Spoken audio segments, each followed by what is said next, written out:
Já, velkomin að Rauðaborðinu á föstudegi. Þá höfum við það sem við köllum vikuskamt. Þá förum við fréttir vikunnar og fáum til þess góðan hóp af fólki og það er sannarlega þannig núna. Hérna er Þrándur Þórarinsson, listmálari. Eða ekki? Má myndi segja að listmálari er að vera myndlistarmaður með þig, eða ekki? Jú, ég nota gætna þetta. Já, ekki? Já. Lóa Hjálmtýsdóttir. Kalla mig. Teiknari. Já, takk. Eða ekki? Myndlistakona. Já. Söngvari. Teiknari er bara fínt. Tónlistarmannur. Ég er allavega ekki listmálari. Nei. Er það það er bara sumir sem eru með það í sér að vera málar, eða ekki? Nei, ég held að það geti verið málar, sko, en það er bara einn betan brótavilja, sko. Já. Já, það ekki. Já, þetta er þrautseigja, frekar en hæfileiki, myndi ég segja. Að ná tökum á þessari oljumálingu og þessum penslum og... Já. Gauka Andlæmis, hann byrjaði bara á fertugsaldri að mála og eitthvað svona. Hætti í verðbréfahöllinni í Kaupmannahöfn. Já. Endaði nú einhvers staðar í Kyrrahafinu. Já. Búin ekkert vola vel fyrir honum. Já. Ég held að hann var frekar illa innrættur. Já. Ég veist að hann er svona típa sem hefði værið slaufað í dag. Jú. Það er mjög líklega. Rétt. Herðu, Kjartan Sveinsson, hann er formaður félag Strandveiði manna, eða hvað heitir félagið? Strandveiðifélag Íslands. Strandveiðifélag Íslands. Já. Og þú ert líka félagsfræðingur og smiður. Smiður, allt mjög mann. Og 3 barna faðir. Við höfum nú rætt þetta áður þegar þú komst hingað maður sem vildi ekki verið í akademíinu og fór út á sjó. Já, en akademían nýtist ennþá sko í baráttunni. Þannig að þetta er allt í lagi. Ég sé ekkert eftir þessum 8 árum sem ég satt á skólabekk sko. Nei. Og hérna er Jóna Benediktsdóttir, þú ert kennari og þú ert formaður Stjórnarskólafélagsins. Já, ég er kennari og skólastjóri í Varmárskóla í Mosó og formaður Stjórnarskólafélagsins. Og þessi flokkar sem er núna í ríkisstjórn, eru þeir ekki hlynntir stjórnarskránni? Jú, við erum aðeins... En af hverju er hún ekki að koma þá? Já, sko, við erum aðeins að gefa þeim smá tækifæri til að leysa svona það sem það er töld að veri brýnast. Síðan er bara... Og þið eru að brýna vopnin? Já, við erum að brýna og svo er á plani, það er bara með að segja fundur hjá okkur í næstu viku þar sem við ætlum að skipuleggja hvernig við ætlum að reyna að ná til þeirra og reyna að gá hvort við getum ekki hjálpað þeim aðeins með þetta verkefni.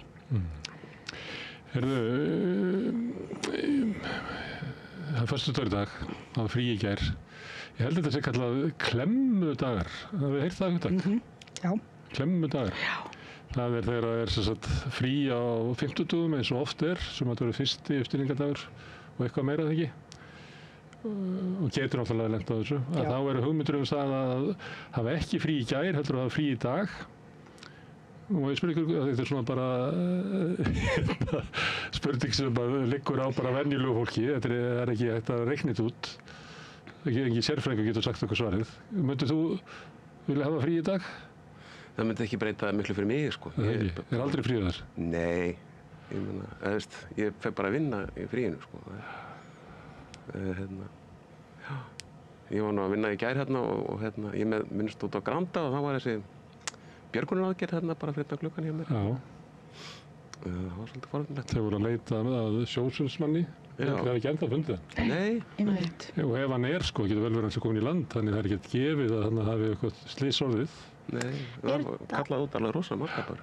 200 manns. Er þetta ekki maðurinn sem var að, tungan var að leysast upp í sem Nei, hann er á Grundarfirði. Já, ok.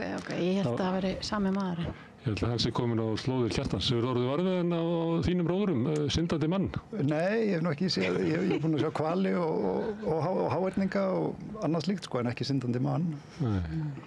Það er maður sem ætlaði að synda hringinn í kringum Ísland. Já, en ég aftur af þessu með klemmudagana, því ég vinn í skóla. Já, við myndum fagna þess alveg stórkostlega. Já, vegna þess að það er, á vinnustað það sem allt byggist á að fólk haldi rútínu. Að þá eru klemmudagar erfiðir. Það fara allir aðeins seinna að sofa, borða aðeins meira nammi og óholt og koma aðeins geðvondari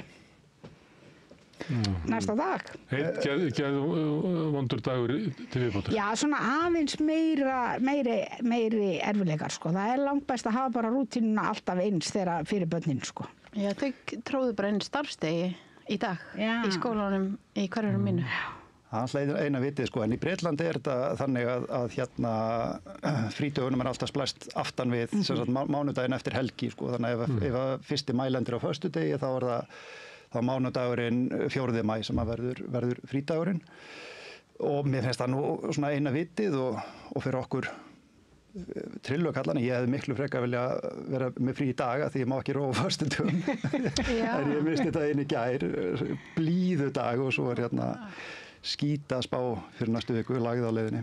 Já, skrítið að vera svona einstrengislegur með þetta af því að það ekki svo að þetta sé nákvæmir útreikningar og sér það bara einhverju svona skítamixi svo hlaupári og svona við erum ekkert eitthvað það er mjög mikilvægt að uppstigningardagur sé í dag annars bara já, fyrir allt til fjandans. En hvað gerir maður þegar það starfsdagur í skólanum og maður með börn?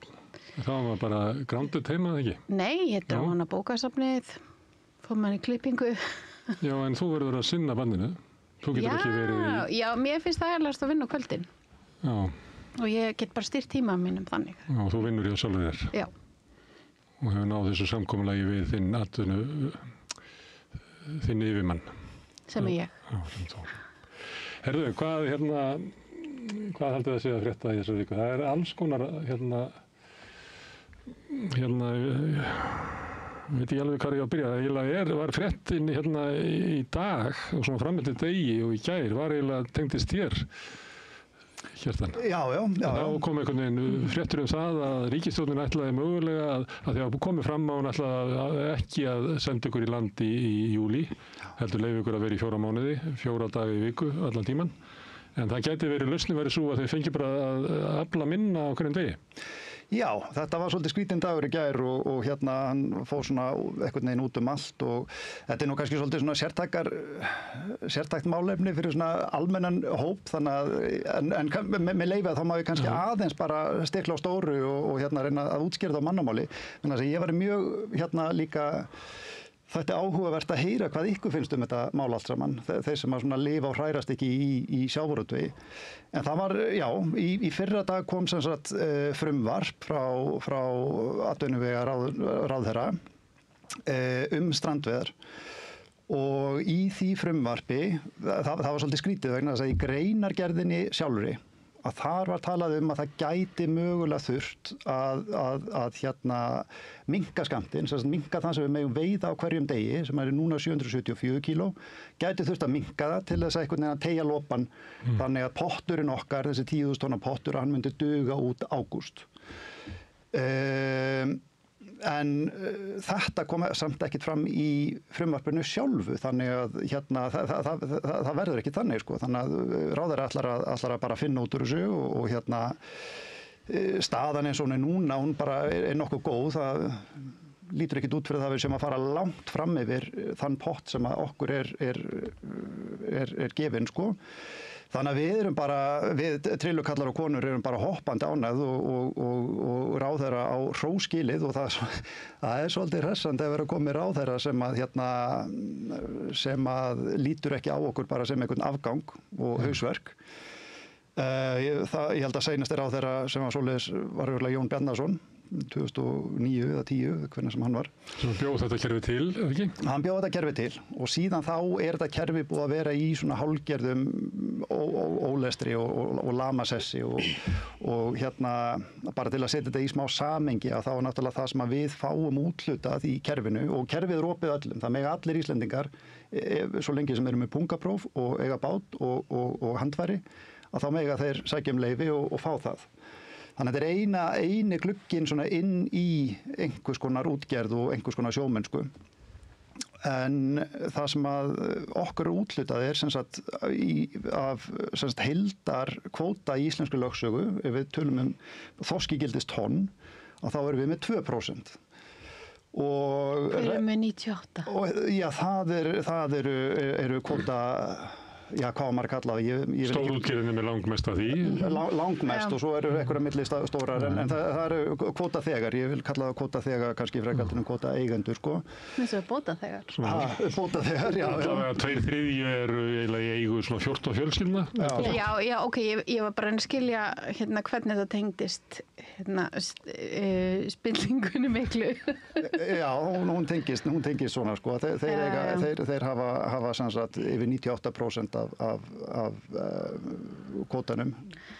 Og var þá maðurinn sem var núna í fréttunum, sem ég man ekki hvað heitir, sem ég bara sá þetta svona í framhjálpi, sem var eitthvað svona eins og að allt myndi fara úr böndunum.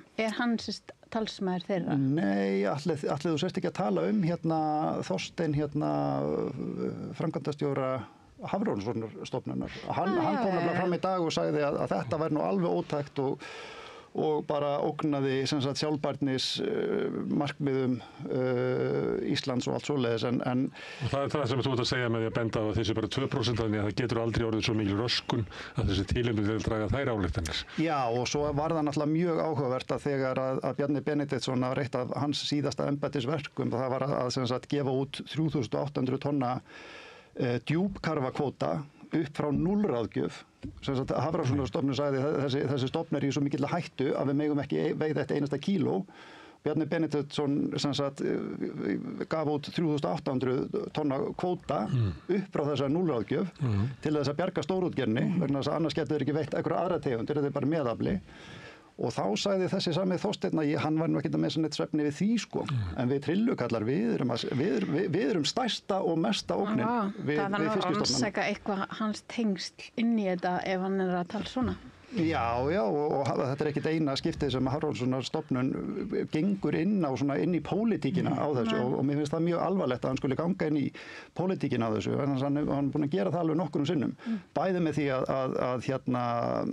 að signa þessa útgáfu Bjarna Benediktssonar, en svo líka fyrir einhverjum árum þegar við vildum aðeins meiri viðbót í pottin, að þá var hann sendur í viðtal og sagði að það færi bara allt til andskotans að við fengjum 2000 tonni viðbót, sko. Þannig að þetta er alveg, já, allavega, í stuttumála þá er þetta svona, við erum bara kampakátir vegna þess að við fáum og ráðherra er núna búinn að efna þau loforð sem hún gaf í janúar og það er stórkostlegt. Og öllum líkindum færð þú að vera bara á þinni trillu út ágúst. Já. Ég las þetta einmitt í dag, því ég er nú áhuga manneskja strandveiði, hafandi búið á Ísafirði öll þessi ár og ég var líka að vinna á Suðureyri og maður sá... Þú ert á vestan og þú hefur eiginlega bara miklu meira sjávarútveg að segja heldur við hinn, sko, sem er bara á sunnan. Þetta var allavega nálægt mér. Já, það er bara þannig. Og ég þurfti til dæmis sett í bæjarstjórn og þurfti að setja mig inn í byggðakvótamál og ég komst að því að þetta er bara ekkert flókið. Maður þarf bara, þetta er kannski svolítið eins og þið talið myndlistina, maður þarf bara að gefa sér tíma til að setja sig inn í þetta og þá getur maður alveg skilið þetta. Já. En ég er bara með strandveiðifrumvarpið og þetta konsept frábært, maður sér bara lífið og atvinnuna sem kemur með þessu, en mér brá svolítið í dag þegar ég var að lesa þetta, ég var á þess að bítu, átt að vera þannig að það megi veiða fleiri daga og minna í einu.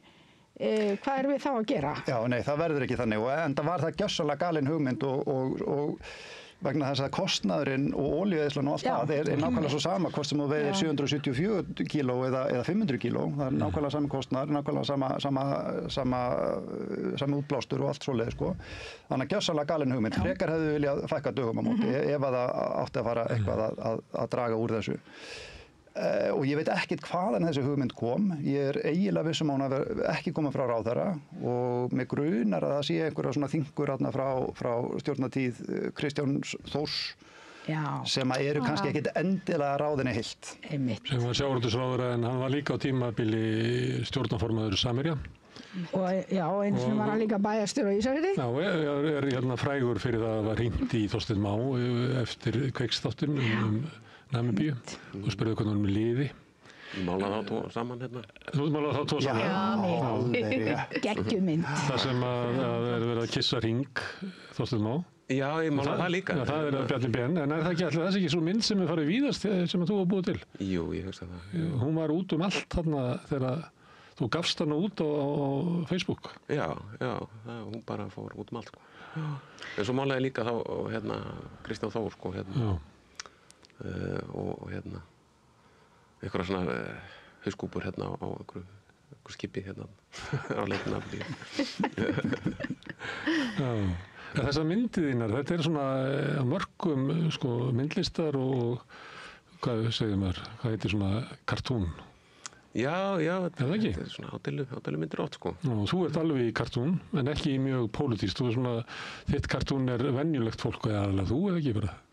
Nei, það er bara allir þar. Ég ger alveg 300 og eitthvað ári, þannig að þetta er bara blanda pólitík og dagbók og... En þú ekki teiknað Þorsteinn Má? Nei, mér bara langar ekki til þess.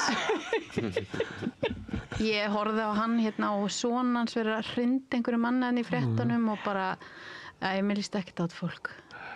En já, heyrðu, ég ætla að skjóta inn í, að því að við fengum smá svona gjöf, svona, sem enginn hafði tekið eftir frá fráfarandi ríkisstjórn. Í síðustu viku þá sem sagt uppgötvuðum við sem erum að skrifa bækur að bókasafnssjóður hafi bara verið lækkar 25%.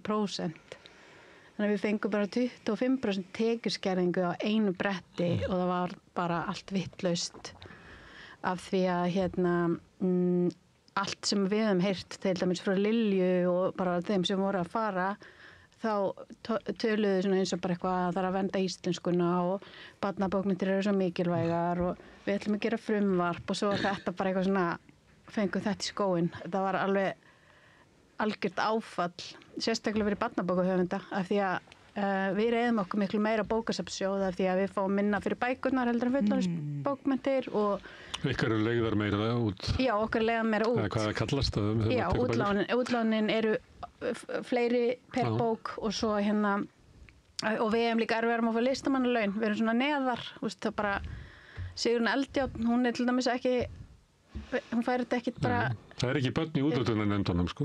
Nei, en þetta voru smá svona kalda kveðjur, svona meðað við hvað fólk þóttist hafa mikinn áhuga á barnamenningu og viðheld þessu tungumáli og þannig að við erum einhvern veginn að reyna bara átt okkur að því hvað við þurfum að gera af því að það var svolítið harkalegt. Tóku þið eftir þessu niðurskurði á bókasafnssjóði? Nei. Ég að heyra þetta fyrst Ég tók ekki eftir þessu, nei. Er þetta búið að vera eitthvað í fréttum? Ekki mikið. Gunnar Helgason skrifaði þetta og Kannski næri þetta ekki til okkar því að það eru bara börnir sem eru að hneykslast. Nei, en svo veit kannski fólk eins og ég, ég veit til dæmis ekki hvað bókasafnssjóður gerir fyrir rithöfunda. Já, það er svolítið þannig. Þetta er eins og stefgjöld fyrir tónlistafólk. En þetta er frekar lítið sem að hver fær eða ekki? Já, jú, þetta er mjög lítið. Þetta er ekki eins ömurlegt og Spotify og Storytel. Nei, alls ekki. En þetta er samt svona hlægilega lítið þeirra. Með að við að höfundurinn á eiginlega allt verkið. Sko. Já, og og útgefendur eiga náttúrulega sjá sér engan hag í þessu af því þau fá ekki þetta eru höfundalaun. Yes, ég fekk 218.000 krónur fyrir öll útlán síðasta árs. Og ég er alveg hærri. Ég vil tala við fólk sem er að fá 60.000 og undir og sem er búið að gera endalausar teikna og skrifa bækur og svona. Þetta er líka náttúrulega teiknararnir sem myndlýsa bækurnar. Hvað heldur að þú fáir frá mörgum bókum? Manstu það hvað þú búin að... Ég man ekki, þetta voru einhverjir þúsundir af útlánum. Ég held að það sé kannski, 60 krónur eða eitthvað á bók. Ég man það ekki alveg. Þetta er nefnilega ekki eins og laun, þetta er frekar svona eins og svona óvæntur peningur þar sem getur boðið makanum út að borða fyrir. Þetta er ekki tekjur einhvern veginn, þetta er svo lágt. Þetta er samt með að við svona mínu tekjur, þá er þetta skiptir rosa miklu máli. En ég fekk 200 skall en ég fekk alveg 150 krónur skerðingu. Þannig að ég var að bæta við bókum inn í katalógin minn, þannig að ég bjóst freka við því að það myndi hækka heldur en lækka. Veistu eitthvað af hverju þessi ákvörðun var tekin? Ég hef bara ekki hugmynd það. Það getur ekki sparað það mikið pening. Nei, þetta er svo lítill peningur. Já, þetta er bara svona eins og þegar þau ljókuðu sundlaugunum. Já. Sparaður 20 milljónir. Það er bara laun fyrir bara einn velaunaðan borgarstarfsmann átsetta borgarstarfsmann. Má ég aðeins áður en við yfirgefum með strandveiðimennina og stórútgerðina. Það svona átök í samfélaginu og þetta í auglýsingatímum, þetta í fréttum og þetta kemur fyrir í myndlistinni þinni og þú teknar eitthvað sem þetta út allt svona eins og sé svolítið svona stríð og ég held að sé þannig að 95% af landsmennum standa með trillukallinum á móti stórútgerðinni, eða ekki? Sjálfsögðu. Þetta er svolítið kostulegt að við séum með stórútgerðina, svona svipaðu kannski eins og olíusjóðurinn í Noregi væri svona hlutafinu illa. Ég held að norðmennum finnst það mjög skrítið. Að svona sterkasta aflið í samfélaginu væri kannski ekki gott fyrir samfélagið. Við lifum í mjög sérstökum samfélagi. Það sem þetta bara almennt álitið, það ekki bara einhverjir kommunistar og sósíalistar. Mér þetta helst í hug þegar fyrsta auglýsingin kom frá samtökum sjávarútvegsfyrirtækja, þá hélt ég að Ódí væri komin á kreik eða flugþrátur. Ég er ekki að grínast, mér fannst þetta vera þannig bara, það er bara hann hefur farið á kreik aftur og gert svona geggjað auglýsingu. Já. Þetta, þau skutu alveg rækilega í fótinn þarna og er þá skilaboðin að norskir auðmenn sé að líta öfundar augum til íslenska sjávarútvegsrisa. Það voru einhvern veginn skilaboðin. Þannig, sem alveg rétt reyndar, ég meina við skulum bara hafa það á hreinu, þetta alveg hárrétt hjá þeim, en þau skutu svo svolítið í fótinn með þetta og það er rosalega enn og aftur þá er mjög hressandi að sjá ráðherra sem að stendur í lappirnar á móti þessu vegna þess að það er ekkert djók að takast á við þessa mafíu Það er engin, ég meina Helgi Seljan og fleiri geta sagt okkur á því hvernig fer fyrir þeim Ég geti séð bara andlitin á honum og Jóhannesi, það var bara svona grána og tærast út af bara ofsóknum og algjörlega mafía rétt orðið. Sérðu það? Já, mannst ekki eftir Það var eitt svona myndir sem var gert við Obama muni geta því, fyrir og eftir forsetatíð. Það var hann elstu 40 ár. Já, en hann að vera ekki Er hægt að sjá þetta á þeim sem að orði fyrir hatri Samherja? Mér fannst þér bara, ég held ég sé svipa Guðmund og Helgi, ég sá hann bara, ég er ekki segja hann líti illa út, en á tímabili hafði ég bara áhyggjur á honum. Það þurfti líka að fara í veikindaleyfi út af þessu. En Obama, ég held að hann hafi litið svona illa út af því að hann þóttist vera svo góður og svo var hann bara ennþá með fangabúðir og slæma samvinsku. Ég held að hann sé með svona slæma samvinsku. Já, hann er með hvað heitir málverkið? Dorian Gray. Ég held að það hafi verið meira svona hans vandamál. Heldur hann að einhver auðjöfrar hafi verið ofsækjan. Já. Samvinskulegs maður. En svona stórútgerðin sem þú hefur málað, allavega tvisvar, það komið fram í 2 verk eftir þig, þessum þú málað stórútgerðin, sem svona eiginlega svona, á myndunum þetta eiginlega eins og vondikallinn í James Bond. Já, ég bara fælt að við erum svona, hversuna persóna þetta sem við erum með drottnandi yfir samfélaginu? Já, þetta svolítið svona dystopíulegt og náttúrulega líka eins og bara, við fengum verbúðina þættina. Og svona þetta ég held að þetta sé bara allar almenningur einhvern veginn skynja þetta svona Og svo það náttúrulega líka þannig og þú þekkir þetta örugglega að vestan að í þessum litlu sjávarplássum að það þorir enginn að segja neitt Það sást nú í þættinum torgið sem var tekin upp í Grundarfirði. Ég veit ekki hvernig ríkisstjórnin datt það í hug. Því að ef þú ert á svona stöðum, ég fór eins og með fund með Ögmundi Jónasinni að ræða kvótakerfi í Ólafsvík, einu sem tóku til máls á fundinu voru útgerðarmenn, svo fóru þeir, þá gátum við spjallað við sjómennina eftir. Þú veist, ég bara með það bara svo mikið dómgreindarleysi á RÚV að detta í hug að það sé hægt að hafa almenna borgarafund á stöðum þar sem meginþorri íbúana á allt sitt undir, þú veist, 1 eða 2 rættum. Já, þetta sama bara með sjókvíeldið. Það bara þagna allir, að því ég held þetta sé bara, ég meina, þetta ekkert eitthvað, þau eru frek, þau ekki að ekki vera frek á fundinum, þegar þau eru frek í grunninn og finnst bara í lagi bara olnboga alla bara skilja ekki hvað samfélag þeim finnst þetta bara allt í lagi. Við sátum þarna á Fremstabekk, þetta ekki Gunnvör, eða hvað heitir þetta það sem eru mörg systkini sem eiga saman, Það er ekki Gunnvör var á Ísafirði. Mann ég bara ekki hvað þetta Í hvað bæ? Í Grundarfirði. Þau sátu annað, hann var hann á fremsta bekk hérna einn af bræðrunum sem reykur þetta og dóttir hans var við hliðina á honum og það er svona skilningu þeirra á samfélagi. Þau sittast bara á fremsta bekk og telja sig representera samfélagið. Þau eiga fremsta bekkin, ekki gleyma því. En við lentum líka í því þegar ég var í bæjarstjórninu í Ísafirði að þá var Jón Bjarnason, ég man ekki nákvæmlega hvaða frumvarp það var sem hann var að leggja fram. Nema að einn framkvæmdastjóri stórútgerðar á Ísafirði, bæjarstjórnin var búin að búa til ályktun og ætlaði að styðja frumvarpið. Það var eitthvað tengt strandveiðinni, ég bara man ekki nákvæmlega hvað það var núna. Og þetta spyrst út því þetta birtist í gögnum. Og einn forstjóri hjá stórútgerðinni var mjög ósáttur og vildi að við í bæjarstjórninni myndum ekki birta þessa ályktun og myndum draga þetta tilbaka. En honum var það ekki ósk sinni. En í eina skipti, Páll Pálsson togarinn þeirra landaði alltaf á Ísafirði. Í eina skipti sem hann gerði það ekki var næsta löndun eftir þetta. Þá var hann látinn landa í Bolungarvík svo hafnargjöldin kemur annar staðar. Þetta var bara svona að segja okkur, heyrðu, viljið ekki vera svolítið að haga ykkur, annars gerum við þetta. Við ráðum. Þetta er bara, sýnir bara í verki hvernig það er. Ég ætlaði að segja G-Rún sem einu sétt Guðmundur Rúnarsson. Já, einmitt. Herðu. Ég var að hlusta á viðtal við Jeremy Corbyn og hann kallaði þetta Economy of the Sharp Elbows.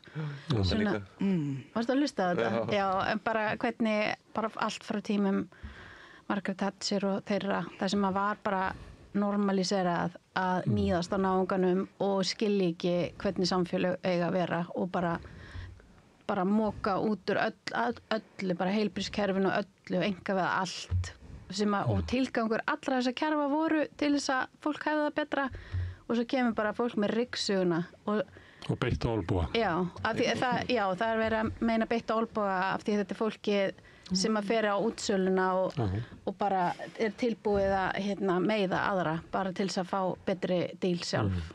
Það var svona það var svona það var eitthvað tilbreyðið við nýfrjálshyggjuna sko. Annað orðið við nýfrjálshyggju beittu olnbogarnir. Þannig að það er frekast í ræður næstu. Já. Það er svona myndræn framsetning. Er ekki bara komið tími á stjórnarskrá og þá er bara málið dautt? Þá er bara Engin pressa? Nei, þetta er auðvitað við vitum það alveg í stjórnarskrárfélaginu að það sem hefur stoppað framgang stjórnarskrárinnar nýju er auðvitað stórútgerðin og auðlindaákvæði. Það er ekkert annað sem stoppar þetta. En er það ekki, nú er í stjórnarsáttmálunum ekki að taka upp nýja stjórnarskrá. Það er eins og að efna til þjóðaratkvæðagreiðslu aðildarviðræður við Evrópusambandið ekki seinna en 2027 sem er ekki á næsta árið þannig að er ekki bara alveg ómögulegt að þjóðin ráði við að hafa bæði þessi mál í gangi á sama tíma því að sumleiti þá bara passaðu illa saman í umræðina. Þannig er ekki þessi ríkisstjórn að segja talið við okkur í fyrsta lagi í þar næstu kjörtímabili? Ég lít ekki þannig á það. Ég lít nefnilega þannig á það að ef að ríkisstjórnin ætlar efna til þjóðaratkvæðagreiðslu eitthvað, þá verður hún fyrst að svara því hvernig hún ætlar að fara með niðurstöður þjóðaratkvæðagreiðslunar frá 2012. Það er bara búið að downgreita allar þjóðaratkvæðagreiðslur á Íslandi þá hann búið að ganga frá því máli. Og við ætlum að reyna að hjálpa þeim, við í stjórnarskrárfélaginu ætlum að reyna að hjálpa þeim við að reyna að lenda þessu einhvern veginn fallega. Það er útsöðum við það. Má ég taka eitt mál sem er það var bruni á Hjarðarhaga og það dó 2 menn og 1 slasaðist. Og þetta var eitthvað svona þröngbýli í kjallara á blokk og þetta er ekki í fyrsta skipti sem þetta gerist. Það er mjög stutt síðan að dó maður uppi á Ártúnsholti eða Höfða, Ártúnshöfða. Og svo er ekkert svo langt síðan að brunin á Vesturgötu var sem er í nágrenni þar sem þú býrð eða bjóst allavega. Ég Kynntist þið fyrst í tengslu við það? Meinar á Bræðraborgarstíg? Á Vesturgötu, á hotninu á Bræðraborgarstíg og Vesturgötu? Já, okkar fyrstu kynni voru nú í tengslum við það. Og hvað langt síðan það var? Það var 2020 og hérna... Þetta er svolítið mikið, þar dóu, hvað var það ekki, við 3? Svo upp í, þannig að við erum að tala kannski 6, þetta er orðið bara svipað og sjóslýsin í Kanada. Já, og þetta er farið að vera bara nánast árlegur viðburður, sko, og alltaf er þetta erlend verkafólk sem að eru fórnarlömbin í þessu. Og sko þetta sem að gerast þarna á Bræðraborgarstíg, ég meina þetta er mér mjög í fersku minni vegna þess að ég var að keyra heim frá að vestan, sko, búin að vera að sjófa allan daginn og leiðinni heim í fann fjölskyldunar og heyri þetta í 10 fréttum. Leið og ég heyrði þetta, þá vissi ég bara hár hvaða hús þetta var, vegna þess að það var búið að vara svo oft við þessu húsi, sko. Ég kem heim og stelpunnar segja mér frá því að það hafi séð þarna eitthvað fólk vera að hoppa glugga af annarri hæð og þetta var bara algjör hryllingur, sko. Og þetta hafði mjög sterk og mikil áhrif á okkur íbúana, þannig að við efndum til sem sagt, svona samstöðugöngu og það var nú eitthvað samtal í kjölfarið á þessu, sko, og við vorum þá í mjög þéttu sambandi við eitthvað pólsk félagasamtök, samtök pólskra innflytjenda og við gerðum þetta í sameiningu, sko. Og það var umræða og slökkviliðið kom og sagði að þetta væri bara, þetta þyrfti að skoða og svo bara erum við 5 árum síðar og 5 brunum seinna, sko. Gerist ekki raskat. Og hver ber ábyrgð á þessu? Hvað er hægt að gera í þessu? Verðan að sko, þetta er alveg, og það var náttúrulega mjög góður þáttur hjá honum Inga Frey Vilhjálmssyni í þetta helst, þar sem hann fer bara mjög ítarlega í þetta og bara losara gangurinn á þessu og bara enn og aftur, bara púkkað undir beittustu olnbogana, sko, að þeir mega bara að stefna lífi fólks í hættu. Og þetta er bara, sko, ég er svo reiður yfir þessu að ég bara á ekki eitt auka tekið orð. Og þetta fólk má sko bara skammast sín. Ég er í uppnámi yfir þessu.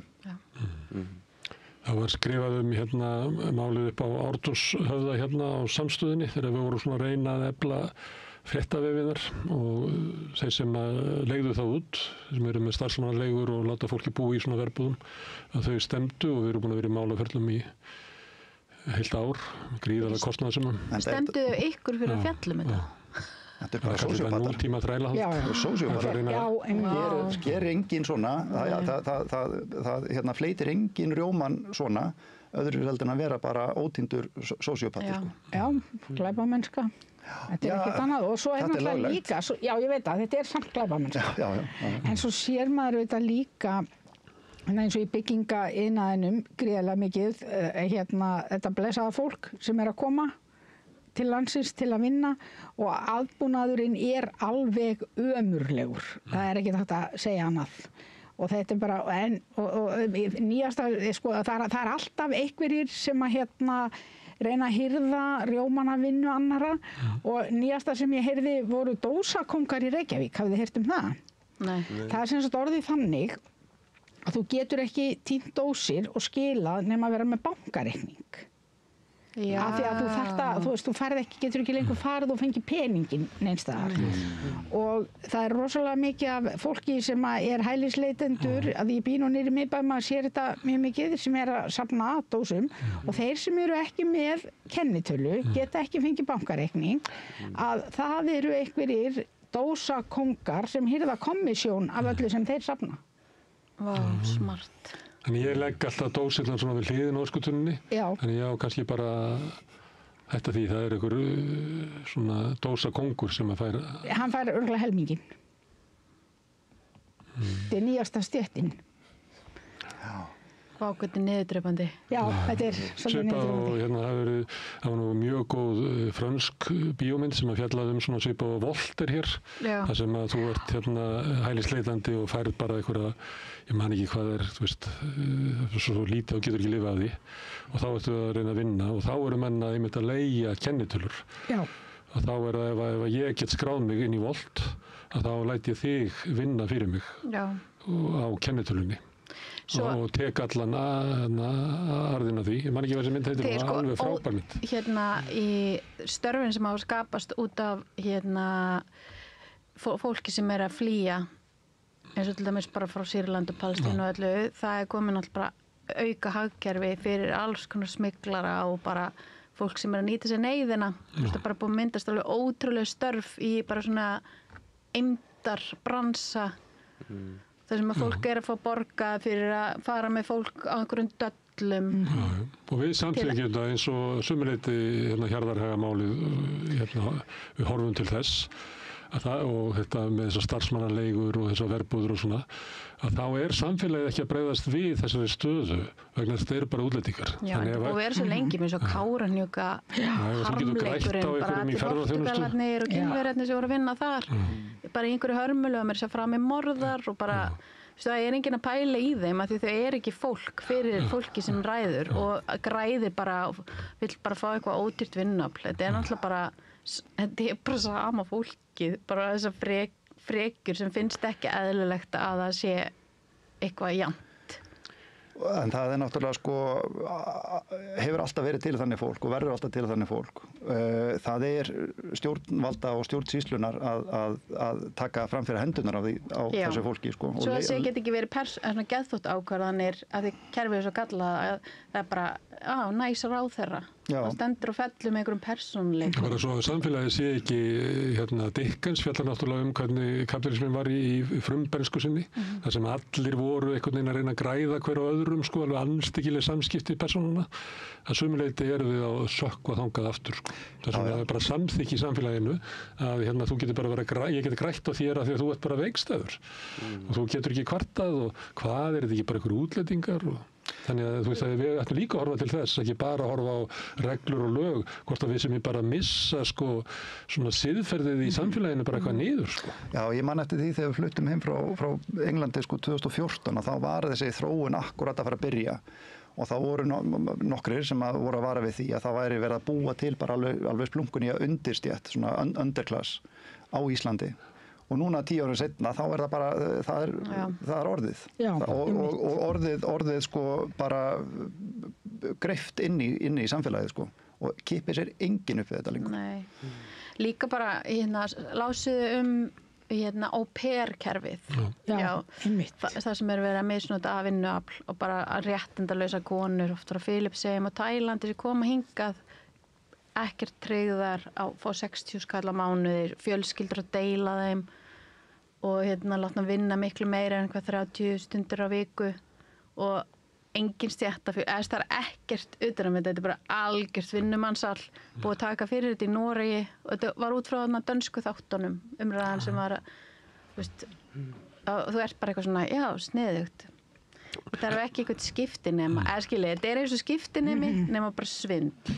En ef við tökum þetta bara sem húsnæðismál, Hjarðarhagann og þau mál og segjum við að það hefur orðið til út af bara getuleysi til þess að búa til húsnæðið Það var orðið til bara nýtt braggahverfi sem í iðnaðar húsnæði og einhverjum hjöllum og búið að innrétta eitthvað í hjöllurum í blokkum sem hefur kannski verið bara hluti af húsfélaginu eða eitthvað sem hefur byrjað að tróða þar inn einhvern veginn fólki og þetta bara braggahverfin eins og var samkomulag eftir margra áratuga baráttu að útrýma hér því að þar var líka andstæða við því og sagt ég að Höfðaborgin er ekki bara eitthvað ólukku fólk og við þurfum ekki að byggja fyrir það og það getur bara sjálfur sér kennt og það tók tíma að nei, við ætlum að byggja yfir þannig að allir rétt á því að búa sómasamlega og það þú byggt Breiðholtið og þetta til þess að útrýma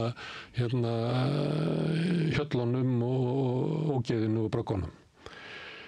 Núna erum við bara komin á saman stað aftur og það fólk í þessum bröggum sem eru hér og þar og að deyja bara út af því að þetta ekki íbúðarhúsnæði og þetta lífshættulegt húsnæði en við erum bara ekki komin þess að mánuði í uppbygginguna og þetta sé líka fólk og ég rétt á að búa sómasamlega. Við erum bara ekki þar. Það virðist ekki vera og það sem er að byggja, nýbyggingar eru flestar, þær eru ekki á þessu verði, ekki á verði fyrir fólk sem á ekki peninga. Í miður, það er þannig. Þetta er mjög sorglegt. Ég var eitthvað að rifja upp daginn með Breiðholtið. Hvað voru, 3 fundir áður en að hafist var handa, þetta var eitthvað svona. Það bara, menn sögðu bara, jæja, nú byggjum við. Kýlum þetta. Það var engin glærusýning. Nei, neðra Breiðholtið, já, það var ekki búið að finna upp glærusýningar, eða ég veit ekki, neðra Breiðholtið, sem ósvöldlega vel heppnað hverfi. það var bara kýlt á þetta. Já, ég ólst upp þarna. Mamma og pappi fengu... Nei, Efrabrauð. Það fengu útluta þannig að þau byggðu blokk með fjölskyldum og það hljóma mjög sovjast system. Það voru 5 fjölskyldur á svipuðu tekjubili sem að fengu útluta þessari lóð og svo í sammenningu með iðnaðarmönnum. Var þetta byggt. Og þetta er lýðræðislegt húsnæðiskerfi, þannig var þetta í Kanada. Það var þeir sem ætlaðu að búa þarna, þeir fengu útluta lóðirnar. Og þar leðandi var blokki var byggð líklega með hugmyndum foreldra hvernig ætti að búa. Það var líka frábær íbúð. Ekki? Jú. En núna fá henni ríku, verktakarnir, fá alla lóðirnar og þau búa til íbúði sem eitthvað svona hilluvara sem lukkar verið í auglýsingum eða getur verið tískuvara, heitir alltaf einhver lúxusvara og talað eitthvað. Og það er aldrei eldhús. Eldhús alltaf inn í stofu. Ég þól ekki svona opskiplag. Ég bara... Ég á fósturdóttur í Þýskalandi sem er búin að búa í 12 ár í sama litla sveitafélaginu. Var hjá mér skiptinemi, hún var ekki au pair. Og þau voru að byggja og það er þannig í þeirra, það er eitt hjá Stuttgart, að þar er ef þú ert búin að búa í sveitafélaginu í meir en 5 ár og sækir lóð og ætlar að búa sjálfur í húsinu, þá færðu lóðina á hálfvirði, þar að segja helmingi ódýrara heldur en verktakar fá lóðir. Bara frábært kerfi. Já, þetta hljóma nefnilega mjög vel. En það er náttúrulega búið að braskvæða húsnæðismálin eins og svo margt annað og það er náttúrulega sorglega í þessu að og ekki bara vegna þess að fólk sé að brenna inni á árlegum basis en líka bara það að ungt fólk á bara ekki minnsta breyk að komast inn í eigið húsnæði og leigumarkaðurinn er náttúrulega bara orðinn algjörlega sturlaður. Hann er bara komin að par við New York og London, þú veist, í Reykjavík. Bara come on. Þetta er bara algjör sturlun og það er náttúrulega einhver sem að græðir þetta og fingri á þessu.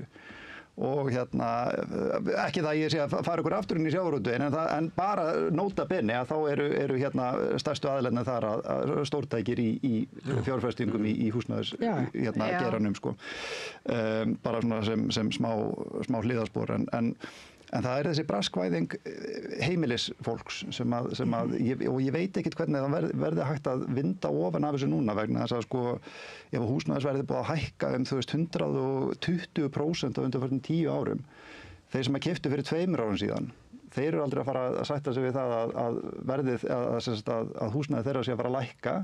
Nei. Þannig að við erum ekki alveg leið. Það sem að samfélagi ætti að skaffa væri ódýrt og örugt húsnæði fyrir alla. Einfalt, má það getur ekki verið markmið að hafa húsnæði dýrt eins og við séum bara á Manhattan. Nei, og þetta og bara spurning hvernig er hægt að gera þetta hvort það sé hægt að einhvern veginn vera með bara takmörkun á því hvað kennitala má eiga marg heimili bara heimili. En nú veit ég að ég er svo ótrúlega ánægð með nýju ríkisstjórnina þar að segja so far, við erum ekki byrjuð að ströggla í stjórnarskrármálinu þannig að það er ekki víst að ég verði ánægð eftir mánuð og þetta ýmislegt sem það getur gert betur en það er þó komin fram reglugerð takmörkun á Airbnb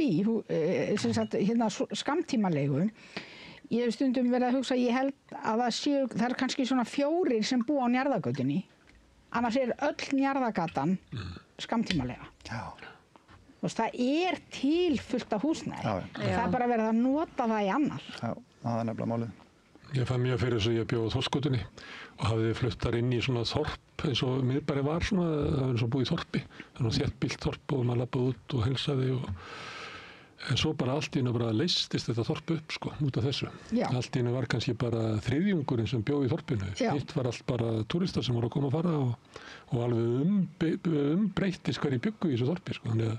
Og það var svo sorglegt þegar þessi Airbnb-bylting hófst því að nágranni okkar sem var einstæður 3 barna faðir bara mjög fínn gaur og allt það en bara alveg blá byrjun á þessari Airbnb-væðingu og þá bara hitti hann eitthvað fyrir utan og spjalla við hann á framleiðsauðunum og hann segir bara, ég bara að flytja.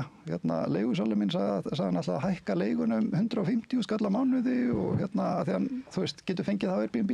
Þannig að hann bara henda hann út. Já, þannig flytti ég úr miðbænum. Ég bý 105 núna. Já. Það var 2014. Já. Þá, Þetta hefur verið á svipum tíma. Já.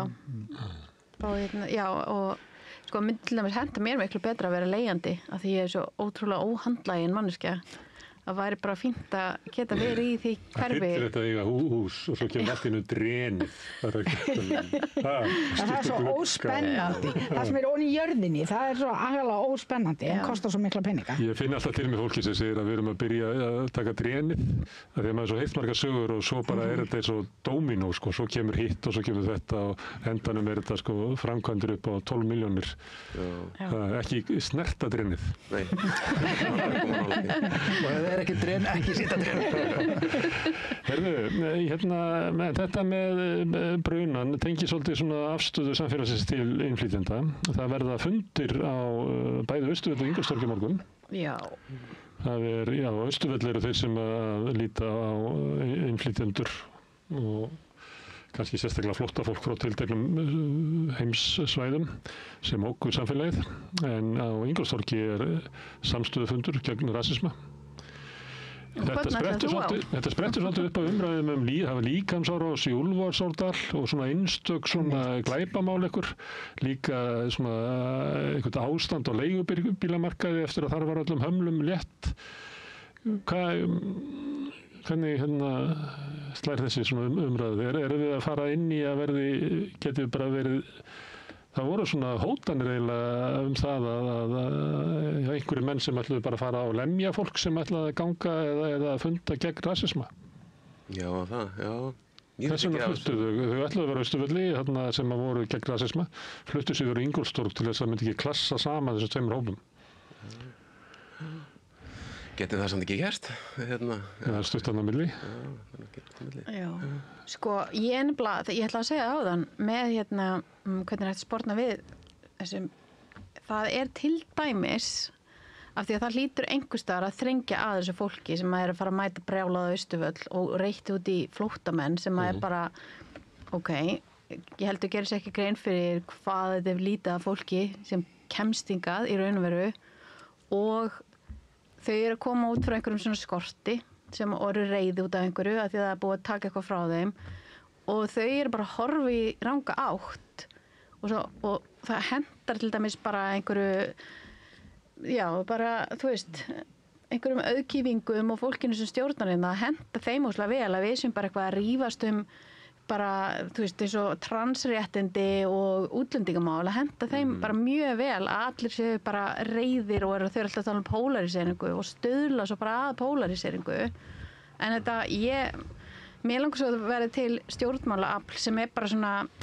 það sem er bara að því að bændur eru að drepast úr skorti hér og, þú veist, og fólki sem á peningar er alltaf bara sjálfbærni og svo bara gera þið ekkert til þess að, þú veist, þetta orðið eitthvað svona merkingarleysu og þú veist, allt þetta fólk sem bara býr í landinu og er alltaf verið að skerða réttindi þeirra og þau eru bara brjáluð og finna bara auðveldasta targetið. Flóttamenn er ekkert að taka neitt frá þér. Nei, það er líka bara svona alltaf trekkið í bókinni einhvern veginn, bara að gennum þeim þetta, sko.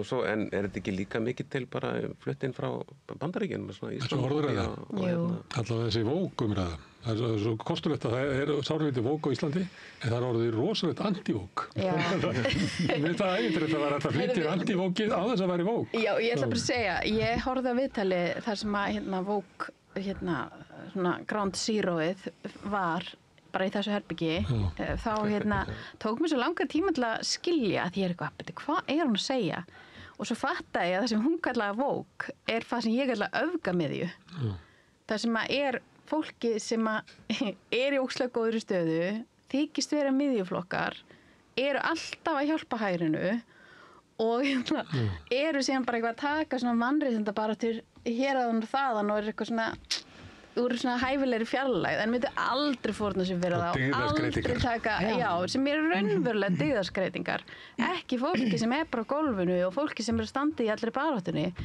og þá ég bara, ok, ég skil alveg hvað hún að tala þó ég hef ekkert út á eitthvað vóka að setja og ég var ekki einu svona pælið í og ég var bara, mér fannst bara áhugavert, þetta var svona slow burner þessi umræða. Já, en er það ekki, mér finnst alltaf eins og bara auðvaldið hljóta að hlæja, sko, þegar sósíalistar að ræta þetta, sko. Auðvaldið hlæja alla daga á leiðinni í bókan. Já, alla daga. Já, en ég að segja það þarf svo mikið að sofna saman einhvern veginn, þú veist, og vera ekki alltaf, þú veist, freka bara eitthvað, hvað eigum við sameiginlegt? Ég mæli með að fólk hlusti á þetta viðtalið þegar með klappinn. En Lóa, ég ekki klappstýran hans. Það er að spyrja Lóa, því að þú ert að segja að fólk sé einhvern veginn að misskilja og það er svona umbreyting samfélagsins sé bara meira og minna til góðs og eitthvað svoleiðis og hinn reiðu sem upplifa. Það er ekki misskilja, það verið að þrengja að þeim. Ég ætla að búa til svona eitt dæmi. Segjum að ég sé bara kona í lok starfsævinnar og ég byrjaði að vinna hjá Granda í gamla daga og þar verið að vinna bara í fiskvinnslunni með vinkonum mínum og við reyktum í kaffitímanum og höfðu gaman og svona.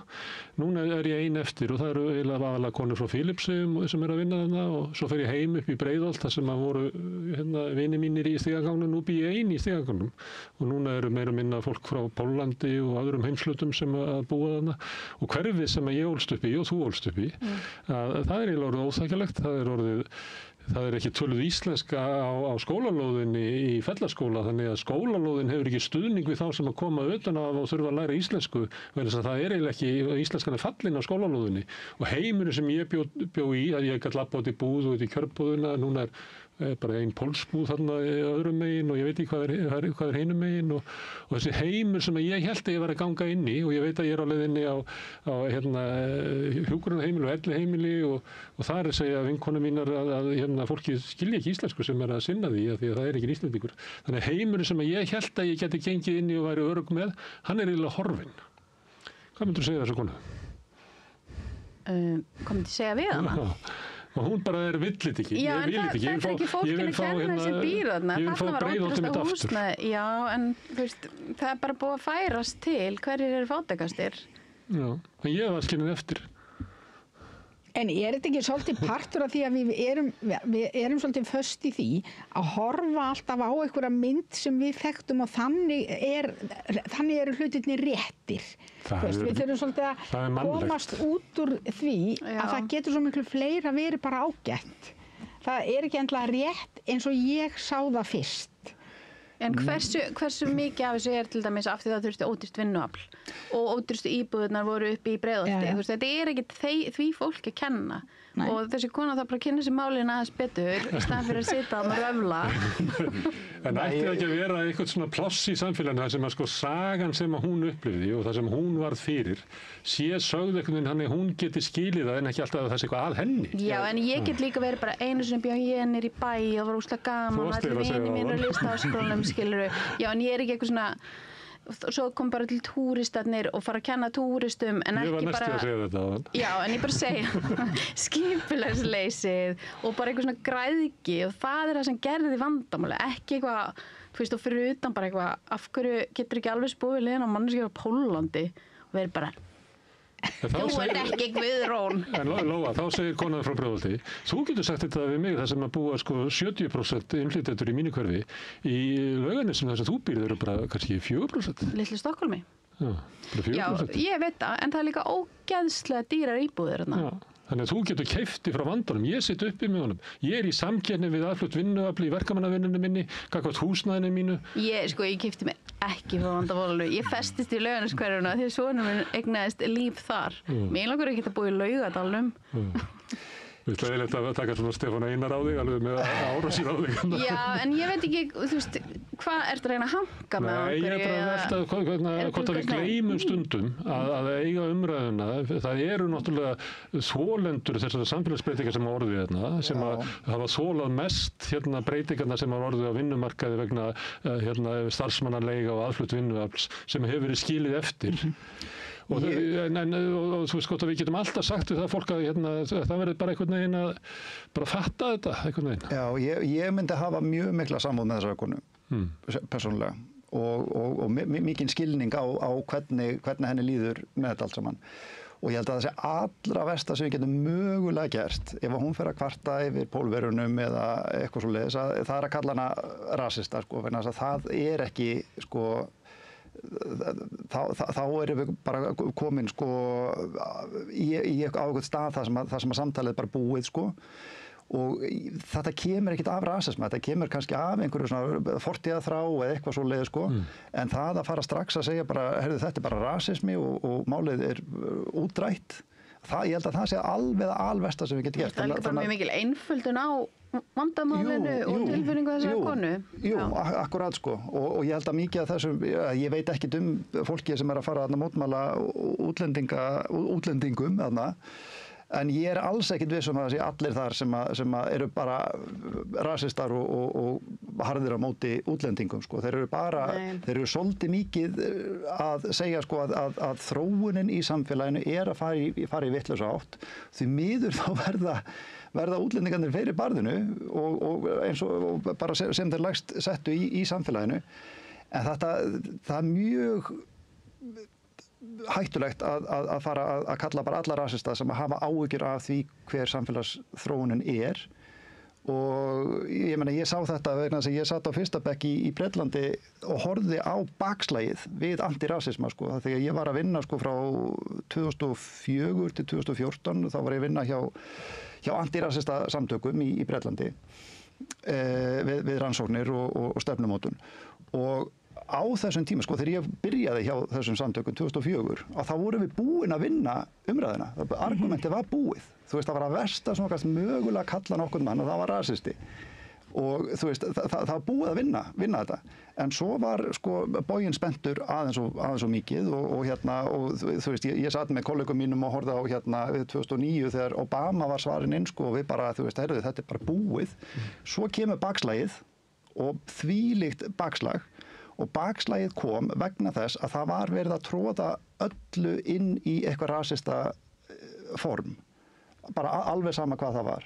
Og mér finnst þetta svolítið verið að gerast með transumræðuna núna líka, sko. Ég hef miklar áhyggjur af bakslaginu í sambandi við það. Sko, Me Too, eins og ég var hlynntur því, að það kom bakslag við því, sko, líka. Og ég bara að segja að við þurfum að fara svolítið hægt í sakirnar vegna þess að, sko, ef við förum of geyst í þetta, að þá verður bakslagið þeimun harðara á móti og, þú veist, við endum uppi með Trump, þú veist, Sigmund Davíð sem forsætisráðherra og bara... Það er nú búin að upplæða það. Já, en þú veist, hann getur komið aftur eins og Trump kom aftur. Ég bara að segja það, sko. Já, en sko, ég ætla bara að segja allir þessi nágrannar hennar, vinkonur hennar, þau flutti burtu til dæmis, þú veist, hvert fór þau? Ég veit ekki. Ég veit ekki hvert þau fóru. Ég var bara að draga svona dæmi af svona konur sem upplifum svo skilin eftir, sem er svona riðbeltið innra með mér. En hverju skildu hann eftir? Allir nágrannar hennar? Já, og náttúrulega samfélagið. Bara hagkerfið. Já, og þú veist, ég bara segja að þú getur ekki verið að rífast við fólk sem er bara afleiðing af einhverju. Ég bara segja að þú veist, mér finnst fólk innblýna svo bara á að þau séu vandamálið. Fólki sem er bara í sama vandamálinu og þú. Það sem ég var eiginlega að draga hana fram, að því að maður gæti alveg séð hana fyrir sér ringja inn í útvarpssögu og segja, þú veist, það er öllum sama mig, þú veist, það er enginn að taka upp minn málstað, en það er hellinga fólki sem er alltaf að taka upp málstað fyrir innflytjendur og flóttafólk og svona, en það er enginn að hugsa það sem að gerðist fyrir mig. Og hún var náttúrulega fyrir, sko, félagslegu óréttlæti, hún var fyrir svona niðurbroti af réttindum vinnandi fólks. Mér finnst það á þessum tíma sem ég hef lifað, sem er kannski orðið langur, ég veit ekki, að svona þegar ég var ungur og kom kannski inn í sjoppu, þá voru einhver svona kallar að kaupa sér DFF og pulsu og kók og voru með vinnuvettlingi rassasánum. Þau voru svona stoltir verkamenn og þú veist, þeir yfir kjaftu við verkstjórun og svona. Ég held að við líka orðið bara eitthvað svona niðurbrota og svona bara stöðu verkalýsins í bara á vinnustæðnum, út í samfélaginu. Þú ert verkamaður að lítið á þessu svona mislukkaður eitthvað svona. Já, bara þess að það er ekki kunnað að lesa. Já, mjög mikið svona fordóma í burtu frá þessu. Þannig að sömuleyti var nú líka skilin eftir af samfélaginu yfir einhverju stöðu þar sem var bara litið á að, já, ég meðlíku við að segja að þú veist að veri svona, verið að tæta af henni mennskuna, sko. Já, ég veit það átti bara allir að færa einhverjir life coachar og millistjórnendur, skilur, eins og það sé eðlilegt samfélag. Það til dæmis aðeins svo mikið af millistjórnendum á Íslandi. Já, en þetta náttúrulega bara stórkostlega leigjarað vandamál. Og já. Já, og þessi dýpa ekki bara hverjandi kvelli, menna einhver svona íslensk kona að vinna í fiskir, eða það ekki bara... Nei, það ekki, sko. Það kannski svona helmingurinn af svona verkafólki sem ófaglegt fólk sem innflytjendur. En já, því ég greið fram fyrir því ég man að þegar ég tók þátt í að stofna stjórnmálaflokk fyrir 8 árum og þá var ég svona að ræða við hinn á þessu svona leiðinni og þá var ég að telja meðal annars að þyrfti að standa sjónarhorn yrði að vera frá þessum hópi. Og þú veist að sem var algjörlega rallus í samfélaginu og við erum að búa til rödd fyrir hann og bla bla bla. Og þá var ég að tala við mann sem hafði komið svona úr samfélkingunni og verið þar og þá var hann á mig og sagði, byrju, en þetta ekki bara meira minna pólverjar? Og ég bara, þess að ég man þessa setningu þá, ég var svo slegin yfir þessu. Þess að þar kom einmitt þetta að við getum bara afskrifað eitthvað hluti af fólki. Og við sitjum náttúrulega uppi með að 20% af fólki sem ekki atkvæðisrétt í samfélaginu. Og pælið því ef við farum núna tilbaka í sögunni til 1956 og vorum að tala við fólki í Dagsbrún og segja það eftir svona 60-70 ár að þá mun kannski valla helmingurinn af félagsmönnum í Dagsbrún hafa kosningarétt. Þau myndi ekki trúa okkur, sko. Þau myndi ekki trúa að við hefum mist samfélag út í þessa vitleysu, sko. En enn og aftur að þá það þarna pólitíkin og stjórnsýslan sem að ber ábyrgð og mér langar til aðeins að segja smá sögu ég skipulagði sem sagt lykilviðburð á þjóðarspeglinum fyrir nokkrum árum síðan og þá var þetta mál mjög hugleikið, sko, allt í sambandi við innflytjendamál vegna þess að þessi umræða var svolítið að fara á stað og ég fekk mjög frægan hollenskan félagsfræðing Hein de Haas til að halda lykilerinndið og svo var ég með pallborðsumræðu og bauð ég held að Ásmundur hafi verið ráðherra í þessum málaflokki á þessum tíma ef ég man rétt og hann sagðist alltaf koma komst ekki og sendi ráðuneytisstjórann sinn sem Gissur Pétursson og hann segir bara beint út í pallborði fyrir framan alla, fyrir framan bara hátíðasalinn í Háskóla Íslands, hann segir að bara frábært að fá allt þetta ódýra vinnuafl sem auðvelt að reka það bara gott fyrir íslenskt hagkerfi og hann segir þetta bara beint út við viljum ekki fá nein réttindi fyrir þetta fólk við viljum geta rekið fólk að vild vegna þess að það er atvinnurekendum til góða. Og þetta var sem sagt ráðuneytisstjórinn í ráðuneyti þessa málaflokks sem að hugsa svona og segir þetta og hann fekk það var náttúrulega mikið í fréttum og mikið rætt þetta sko og hann hefur örugglega talað af sér, hann hefur örugglega ekkert ætlað að segja þetta. Var hann svo ekki forstjóri Vinnumálastofnunar eða hvað var það hann Gissur Pétursson? Hann hafði verið það áður svo fór hann í ráðuneytið en ég held að sé ekki í ráðuneytið lengur, ég held að sé farið eitthvað annað. Nei, ég held að hann sé bara sérfræðingur, hann er ekki stjóri heldur sérfræðingur. En þetta lýsti, það bara tóku allir andköf í salnum þegar hann sagði þetta sko, vegna þess að þetta bara, þarna var bara sko, bara féll gríman af og bara svona sem sagt stjórnsýslan að hugsa þetta vinnuafl. Þetta bara algjör... Þetta er þjóna fyrirtækjaeigundum að skaffa þeim ódýrt vinnuafl. Já, og bara ef þeir brenna í hel, ég menna, þú veist, bara það er alltaf að fá eitthvað nýjan. Við vorum í vikunni að ræða mál Óskars Anders bókanægra Flórens sem 17 ára strákur sem ávist að henda út úr landi á þriðjudaginn og ég fekk bara það sem ég kallaði svona bara venjulegt fólk, það vildi verða til að voru 2 prestar í því og svo var hann Haraldur Þorleifsson, kallar Halli Rampur og við vorum bara að ræða svona hver hlutur svona venjulega borgara í samfélagi þar sem að stjórnvöld gera eitthvað sem bara stríðir gegn samviskuðinni. Hvað á maður að gera og þú veist, maður samsigur ef þetta gert í okkar nafni okkar hlutis. En ég nefni þetta núna að því að ég með langar líka ræða við ykkur mál Óskars að því að Bjarni Karlsson sem var hann fór einmitt að tala að þessi mannréttindabarátta að gefa innflytjendum aftur mennskuna sé bara núverandi stóra mannréttindabarátta á starf við kvennabaráttuna eða baráttu samkynhneigðra og fatlaðra. Þetta er barátta okkar tíma. að fólk fái. Þannig að það tvennt í bóði hérna núna, það annars verið að ræða út frá því sem Bjarni sagði. Og svo þetta mál, hvernig ykkur líður með það að löggan á að fara heim til fósturforeldra Óskars og sækja hann á þriðjudaginn og hendur hann út úr landi í þínu nafni. Það er bara alveg óskiljanlegt að ykkur geti verið í löggunni og þurfa að vinna þessi verk. Mér finnst það bara alveg óskiljanlegt. Já. En ef þú ekki segir nei, þá er þetta bara rekin. Já, ég held að það myndi koma fyrir mig. Ég held það, sko. En verður við ekki einhvern veginn að verða þá allavega vörð fyrir lögguna sem að neitar? Jú. Jú. Þetta voru fín viðtal, ég heyrði þau og ég upplifði mig svolítið svona einmitt samsækan, sko. Ég var með þetta að hugsa bara, var að mála eitthvað, ég sagði, ég ætti nú kannski verið að mála mynd af Óskari núna og svo kom eitthvað svona samvisku bít og eitthvað, bara, kannski þetta brýnasta málið akkurat núna. Já. Hann er fallegur drengur, Óskar. Þetta er eins og hann grátandi tekníski drengurinn myndin. Hann er mjög vindrætt, svona. Já, frílega. En getur þú gert eitthvað? Ég meina, verðum ekki alltaf að gera okkar, reyna.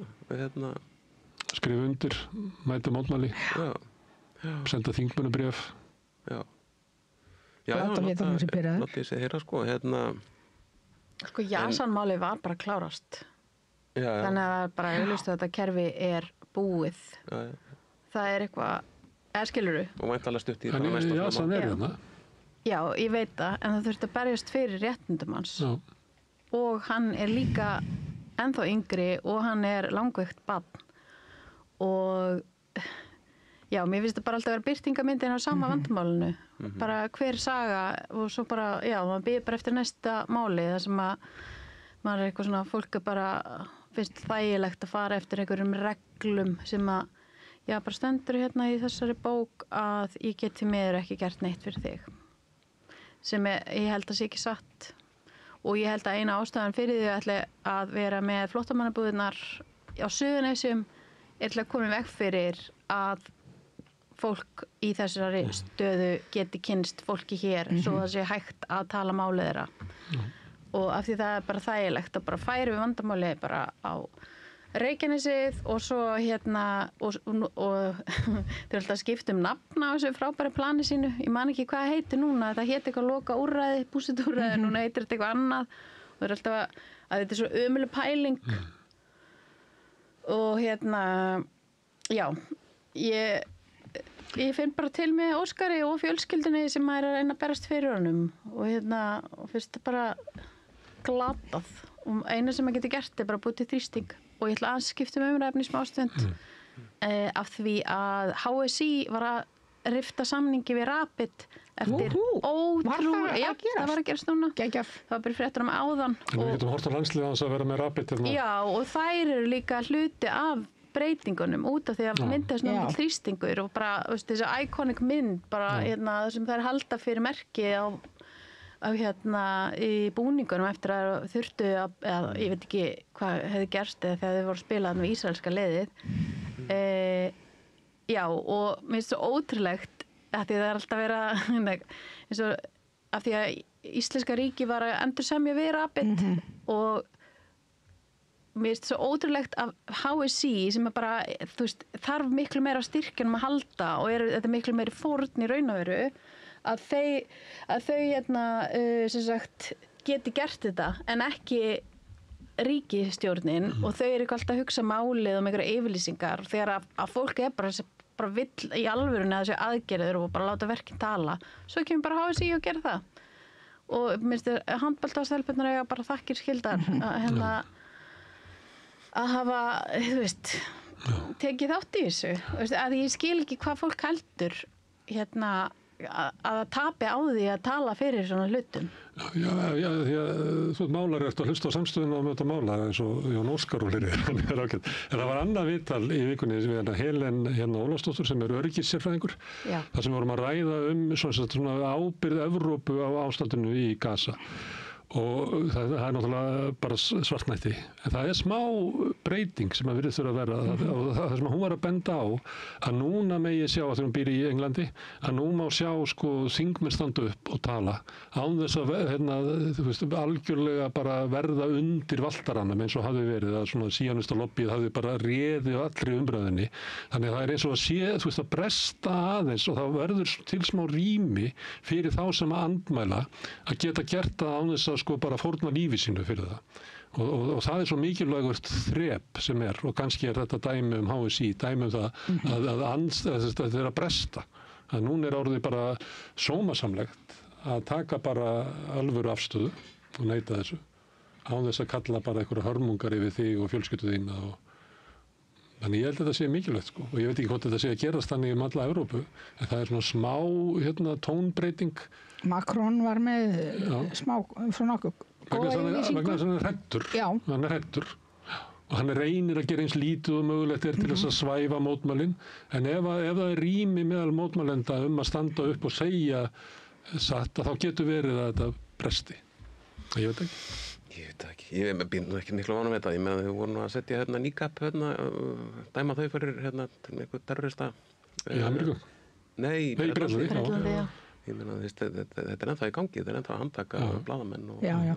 Já, fyrir þess að fyndi, ég var einmitt að hugsa að því það var hann Bretinn sem var í það, hann man ekki hvað nefndir, breski sendi herran eða hvað sem hann utanríkisráðherra. Já, og það var eitthvað svona, við erum nú gamli vinir og ég bara setti þau ekki hryðjuverkalög á okkur fyrir korteri og svettinu við bara og svo fór það aftur að tala viljugu þjóðar og ég fekk bara... Já, það er hræðilegt. Það er ekki... Það er bara, vekur upp mjög vondar minningar. Skelfilegt að velja þetta nafn. Coalition of the Killing, sko. Hvað er þetta fólk að spá? Ok, það er ekki von í okkur. Ekki miklu meir, sko. Það getur síðan von í svona smávægilegri breytingu. Er einhver sem að getur breytt þessu annað en Bandaríkja? Bandaríkin. Ég held ekki, sko. En svo ættum við að beita þrýstingi á Bandaríkin, sko. Já, sko, kannski ættum við að beita þannig þrýstingi, sko, eins og var beitt á Suður Afríku á sínum tíma. Ég var ofta velti fyrir mér, sko, hvort að þetta að beita það á Ísrael, en ég held að það myndi ekkert býta, sko, en kannski ættum við að gera það við Bandaríkin frekar.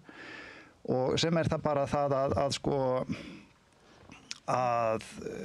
ég veit ekki, þetta er svolítið brútal en þetta virkaði með Suður Afríku og að það var bara allir Suður Afríku búar, hvítir, hvort sem það voru með eða móti apartheid, voru bara personur non grata. Og það er ein vinkona mín Suður Afríski í London sem að ólst upp sko, í London á þessum tíma og sagði mér meðal annars frá því að það hafi verið Spitting Image þáttur sem að hét I've never met a nice South African og talaði hvað þetta hefði verið sárt. En hugmyndina bak við þetta er náttúrulega svo að virkja þá sem að styðja þetta ekki en sitja svolítið á hliðalínunni, sko, að þetta kemur þér líka við. Ég bara varpaði þessu fram sem hugmynd, sko. Það er þessum sniðgangan, hún býr til þrýstingin og það að fólk er alltaf svona, þetta er svo ósanngjarnt fyrir listamenn, þetta er svo ósanngjarnt fyrir íþróttafólkið. Ef þú býr til þrýsting og allir eru óánægðir, bara allt íþróttasamfélagi í Ísrael verður óánægt og allt listasamfélagi því að þau komast hvergi að því það er eitthvað svona ekki ég, eitthvað svona, þá náttúrulega verða þau að beita sín yfirvöld þrýstingi og það er náttúrulega bara hugmyndi með sniðgöngu en fólk heldur alltaf að sniðganga virki ekki sem að er bara mesta rugl í heiminum og Suður Afríka er bara mjög gott dæmi það. Þar, sko. Og já, ég er alveg sammála með Bandaríkin en ég myndi ekki taka Ísrael út. Svanhildi í Hólm. Já. Sko í göngunni daginn, í góða veðrinu, hvað er það, 2 vikur síðan núna? Já, 2 vikur. Þá sá ég Nakba-göngunni. Já. Þá sá ég einmitt, að það var einhver maður sem stóð og öskraði að man ekki nákvæmlega hvað, en sionismi er þjóðamorðið eða eitthvað svoleiðis á ensku. Og það var Amerikani sem að sneri sig við og ætlaði bara að hjóla í hann, sko. Já, ég frétta af þessu. Já, það var svolítið merkilegt að horfa á það, sko. Þannig að ég held að við þurfum að kannski setja svolítið þrýsting á Bandaríkjum en líka vegna þess að þeir eru einu sem að geta breytt neinu, sko. Bara Evrópa, jú, ég meina... Þýskaland líka. Já, það er náttúrulega viðskipta, það er sko... Hvað er það, 2/3 af viðskiptum Ísraels náttúrulega við Evrópu, sko, þannig að einhver, en það náttúrulega Bandaríkin sem að gefa þeim öll þessi vopn. Já, líka. Bandarískt leppríki, hvernig eigum við að, þetta eru leppar sem við erum með frá Bandaríkjurum, þurfum ekki að byrja á því, sko, Já, Þú meinar að Evrópuríkin séu bara leppríki Bandaríkjanna? Já, allavega Ísland, já, og Evrópa lítur bara eitthvað mæli þannig út líka, sko. Það heyrir þetta þegar eitthvað gerist og þá allt í einu segja allir utanríkisráðherrar í Evrópu sömu setninguna. Þetta er ótrúlegt. Hvað þetta er einhvern veginn samstillt og alltaf í takt við hagsmuni Bandaríkjanna. Já, ég menna að fyrir svolítið síðan, sko, þegar Íraksstríðið var og svona, þá voru allavega einhverjar Evrópuþjóðir sem voru frakkarnir með sérafstöðu og svona. En núna er fólk bara að gera það sem Bandaríkin segir, sko. Það er oft sagt að að utanríkisstefna Breta, þumalputtareglan sko, horfðu á það sem að Bandaríkin gera og gerða aðeins minna af því. Og það er bara basically þeirra utanríkisstefna, sko. Herðu, má ég fara í eitthvað allt annað? Það er því að það er kennari Það er voru fréttir og ég sá að það var rosalega óánægja meðal kennara, held ég, fyrst og fremst, með að menntamálaráðherrann, Guðmundur Ingi Kristinsson, Já. Hann var að búa til spretthopp eitthvað sem heitir Kveikjum neistan. Já, einmitt. Sko, það getur vel verið... Kveikjum neistan eitthvað? Já, Kveikjum neistan er verkefni sem var komið á fót í Vestmannaeyjum. Hermundur skólaspesialist í Noregi. Já, hann er allavega einn af stýrendum í þessu. Og þetta er sem sagt verkefni sem átt að stuðla betra læsi sérstaklega drengja í Vestmannaeyjum og felur ýmislegt í sér. Og ég veit ekki nógu mikið þetta verkefni og ætla alls ekki að segja ljótt verkefnið sem slíkt. Af því ég veit alveg að þegar lítið samfélag ákveður að taka saman á einhverju, þá gerist yfirleitt eitthvað frábært, sko. En það sem að truflar okkur sem að erum í þessum geira við þetta er að forsvarsmenn þessa verkefnis, þeir ákváðu að nota ekki prófin sem Menntamálastofnun gefur út og eru notuð í eiginlega öllum skólum í landsins sem heita lesfimipróf, allir sem eiga börn vita hvað það er. Þau ákváðu að búa til sín eigin próf og bera sig ekki saman við aðra, en segja samt að árangur þeirra sé betri. Og nú bara, hvernig getur maður sagt það? Og þessi hópur, ef maður vill ekki mæla sig með sömu mælitækjum og aðrir eru mældir. Og þessi hópur sem menntamálaráðherra var að skipa til að rannsaka einmitt þetta verkefni, 5 af þeim sem í þessum hópi eru þeir sem standa þessu verkefni. Sem eiga að mæla sig sjálfa? Sem eiga að mæla sig. Ég býst við að útkoman verði góð. Ég er svona frekar, forspá í þessu. Og svo líka, það fjölmargar lestrarkennslu aðferðir notaðar á Íslandi. Akkur ætlum við að rannsaka bara þessa. Er þetta ekki bara svona markasetning á ykkur hugmynd? Já, þetta er það. Og það er alveg, ég hef alveg heyrt já, allir skólan landsins verða að taka upp Kveikjum neistan. Að þetta er svo frábært í Vestmannaeyjum. Og þetta verkefnið er á ári 3 og þau nota ekki sömu próf og hinir til að mæla niðurstöðuna. Gæti það verið þannig að það er allra að keppa í 100 metrar hlaupi nefnir í Vestmannaeyjum hafa bara hlaupið 80 metrar og þeir eru með miklu betri tíma heldur en allir aðrir? Já, það gæti verið þannig. Við vitum það ekki. Kannski er þetta frábært og ég efast ekki að þau nái árangri þegar allir í samfélaginu ætla að vinna saman að því að velta þessum bolta, þá gerist eitthvað. En það er ekki þar með sagt að það sé hægt að gera það hvar sem er. Og ég er búin að vera í þessum skóla að gera svo lengi að ég er eiginlega komin þangað núna að það er næstu því sama hvaða aðferð þú notar ef þú ætlar að nota hana af rosalegri innlifun og gleði og ert vissum að þessi aðferð virki, þá virkar hún. Það eru uppáhaldssaga mín úr skólakerfinu. Það var einhver kennari sem sagði mér hana. Það sagði að hafa 2 kennara inn í tíma. Hann sagði, veistu hvernig þetta kom upp? Það sagði, náttúrulega nei, ég veit ekki. Það var í skóla í Bandaríkjunum, þar sem hafi verið svona fjölgun nemenda og þeir hafði ekki efni á að byggja, þannig að það var ákveðið að taka upp gamla íþróttahúsið og nota það sem kennslustofu. Og það var spurt, er eitthvað til í að gera það? Og einn rétti upp hendina eitthvað bill og hann fór og kendi þarna og Bill var náttúrulega svona sem var mest til í svona breytingar og var kannski svona kennari sem var svona mest á lífi. Árið eftir var það sama vandamál uppi, það vantaði bara húsnæði og það var svo þegar við bara finnum einhver aðra lausn en að það var bara tvo bekki í gamla íþróttahúsinu og eitthvað sem til í að vera með honum Bill þarna og þá rétti eitthvað um hendina sem að heit bara Jane eða eitthvað. Og það var náttúrulega sambærilegur kennari sem var svona ákafur og til í það og Bill og Jane fóru og kendu þarna og náðu miklu betri árangrum en allir aðrir. En síðan hefur verið að vera að færa út að vera með formið, að vera með svona stærri bekki og 2 kennara en fólk fattar ekki að þetta snýrist allt um Bill og Jane sem voru bara alvöru kennarar. Sem hefðu náð árangri hvar sem er. Hvar sem er og þannig að við ættum eiginlega að fara að leita svona og hvernig við getum stutt kennara til þess að vera góðir kennarar frekar að vera alltaf að leita einhverju formi eða hækkum ranna Já, einmitt, ég tek algjörlega undir þetta vegna þess að sko verkefni sem Illugi sett á stað þegar hann var menntamálaráðherra það var eitthvað svona læsis, hvítbók eitthvað, þetta skilar engu, þessi verkefni verða að snúast að fólkið á gólfinu sem er að vinna verkið leggi meira í verkið eða eitthvað annað sem að, þú veist, eitthvað sem ég vil gefa og gera. Þess vegna er skrítið að lækka laun þeir sem skrifa bækur fyrir krakka og unglinga og líka skrítið að vera að þrengja öllum skólabókasöfnunum þar sem fólk bara með sérfræði þekkingu og er í tengslu með börnin og vita hvað krakkar sækja í. Það eru krakkar sem er að lenda í því að það eru seríur þýddar og svo bara hætta þau á bók 7 og þau fá aldrei endan á þessu nema að fara að læra annað tungumál eða eitthvað svona og það veist, mér finnst einmitt mjög skrítið að sé þá ekki bara verið að hlaða undir kennsluna og fólki sem er að búa til efnið sem á að stuðla að áhuga af því að þú veist, en varðandi þessi lesfimipróf þau eru mjög skrítin og þau eru líka pínu skökk af því að ég til dæmis ég hef horfið á lesfimi sonar míns bara fara niður samt held hann bara áfram að lesa og ég bara af hverju ertu alltaf með færri og færri orð þannig því ég ætla að vanda mig þá vildi hann ekki lesa þetta eins og að þú ert að vera bara ljós, stóll, dun og það verið að mæla hvað þú getur lesið mörg orð á mínútu og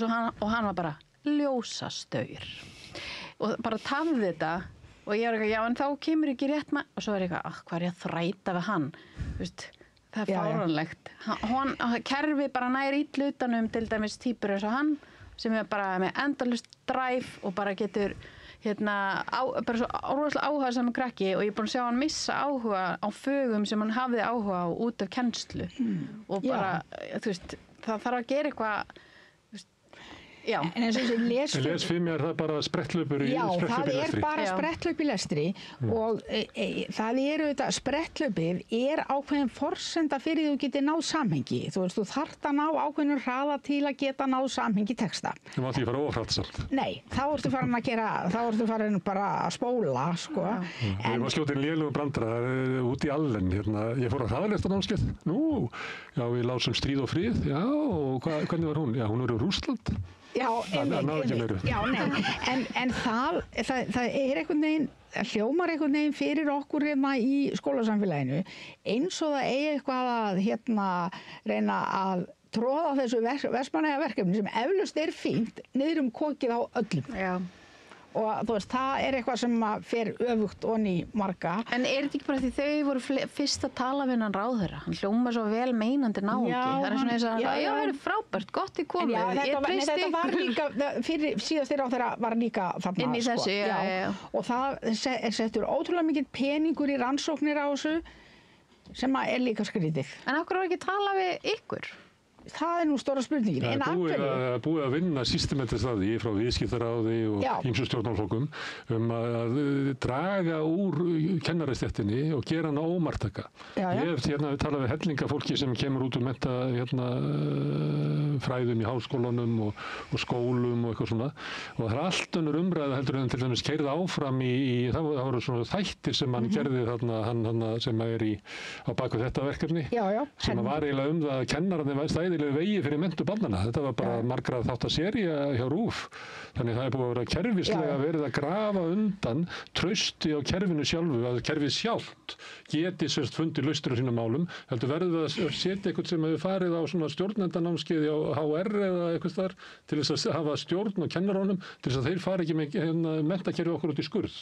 Þetta er bara stemmingin, sko. Já, þetta er stemmingin, en það sem eiginlega truflar mig mest við þetta einhvern veginn er að þó að lesfimiprófin séu meingölluð, þau eru það, sko, alveg eins og flest prófi eru náttúrulega gölluð á eitthvað nátt, að ég trúi ekki að árangurinn sé betri meðan hann er ekki mældur með sömu stikum. Nei, það er alveg rétt. Ég bara trúi ekki, en kannski er það samt. En af hverju vill maður ekki mæla með sama verkfæri? Þá er þetta ekki mæling. Þetta er svona vörumerki oft líka í þessar umræðu, kveikjum neistan, allir fara að tala um það og eins og finnska leiðin og maður var tilfyrin að fólki sem maður var að tala við og var að tala fyrir finnsku leiðin, ég vissi ekki hvað það var, sko. Það var bara gott svona slagorð. Norska leiðin, hafið þið heyrt um hana?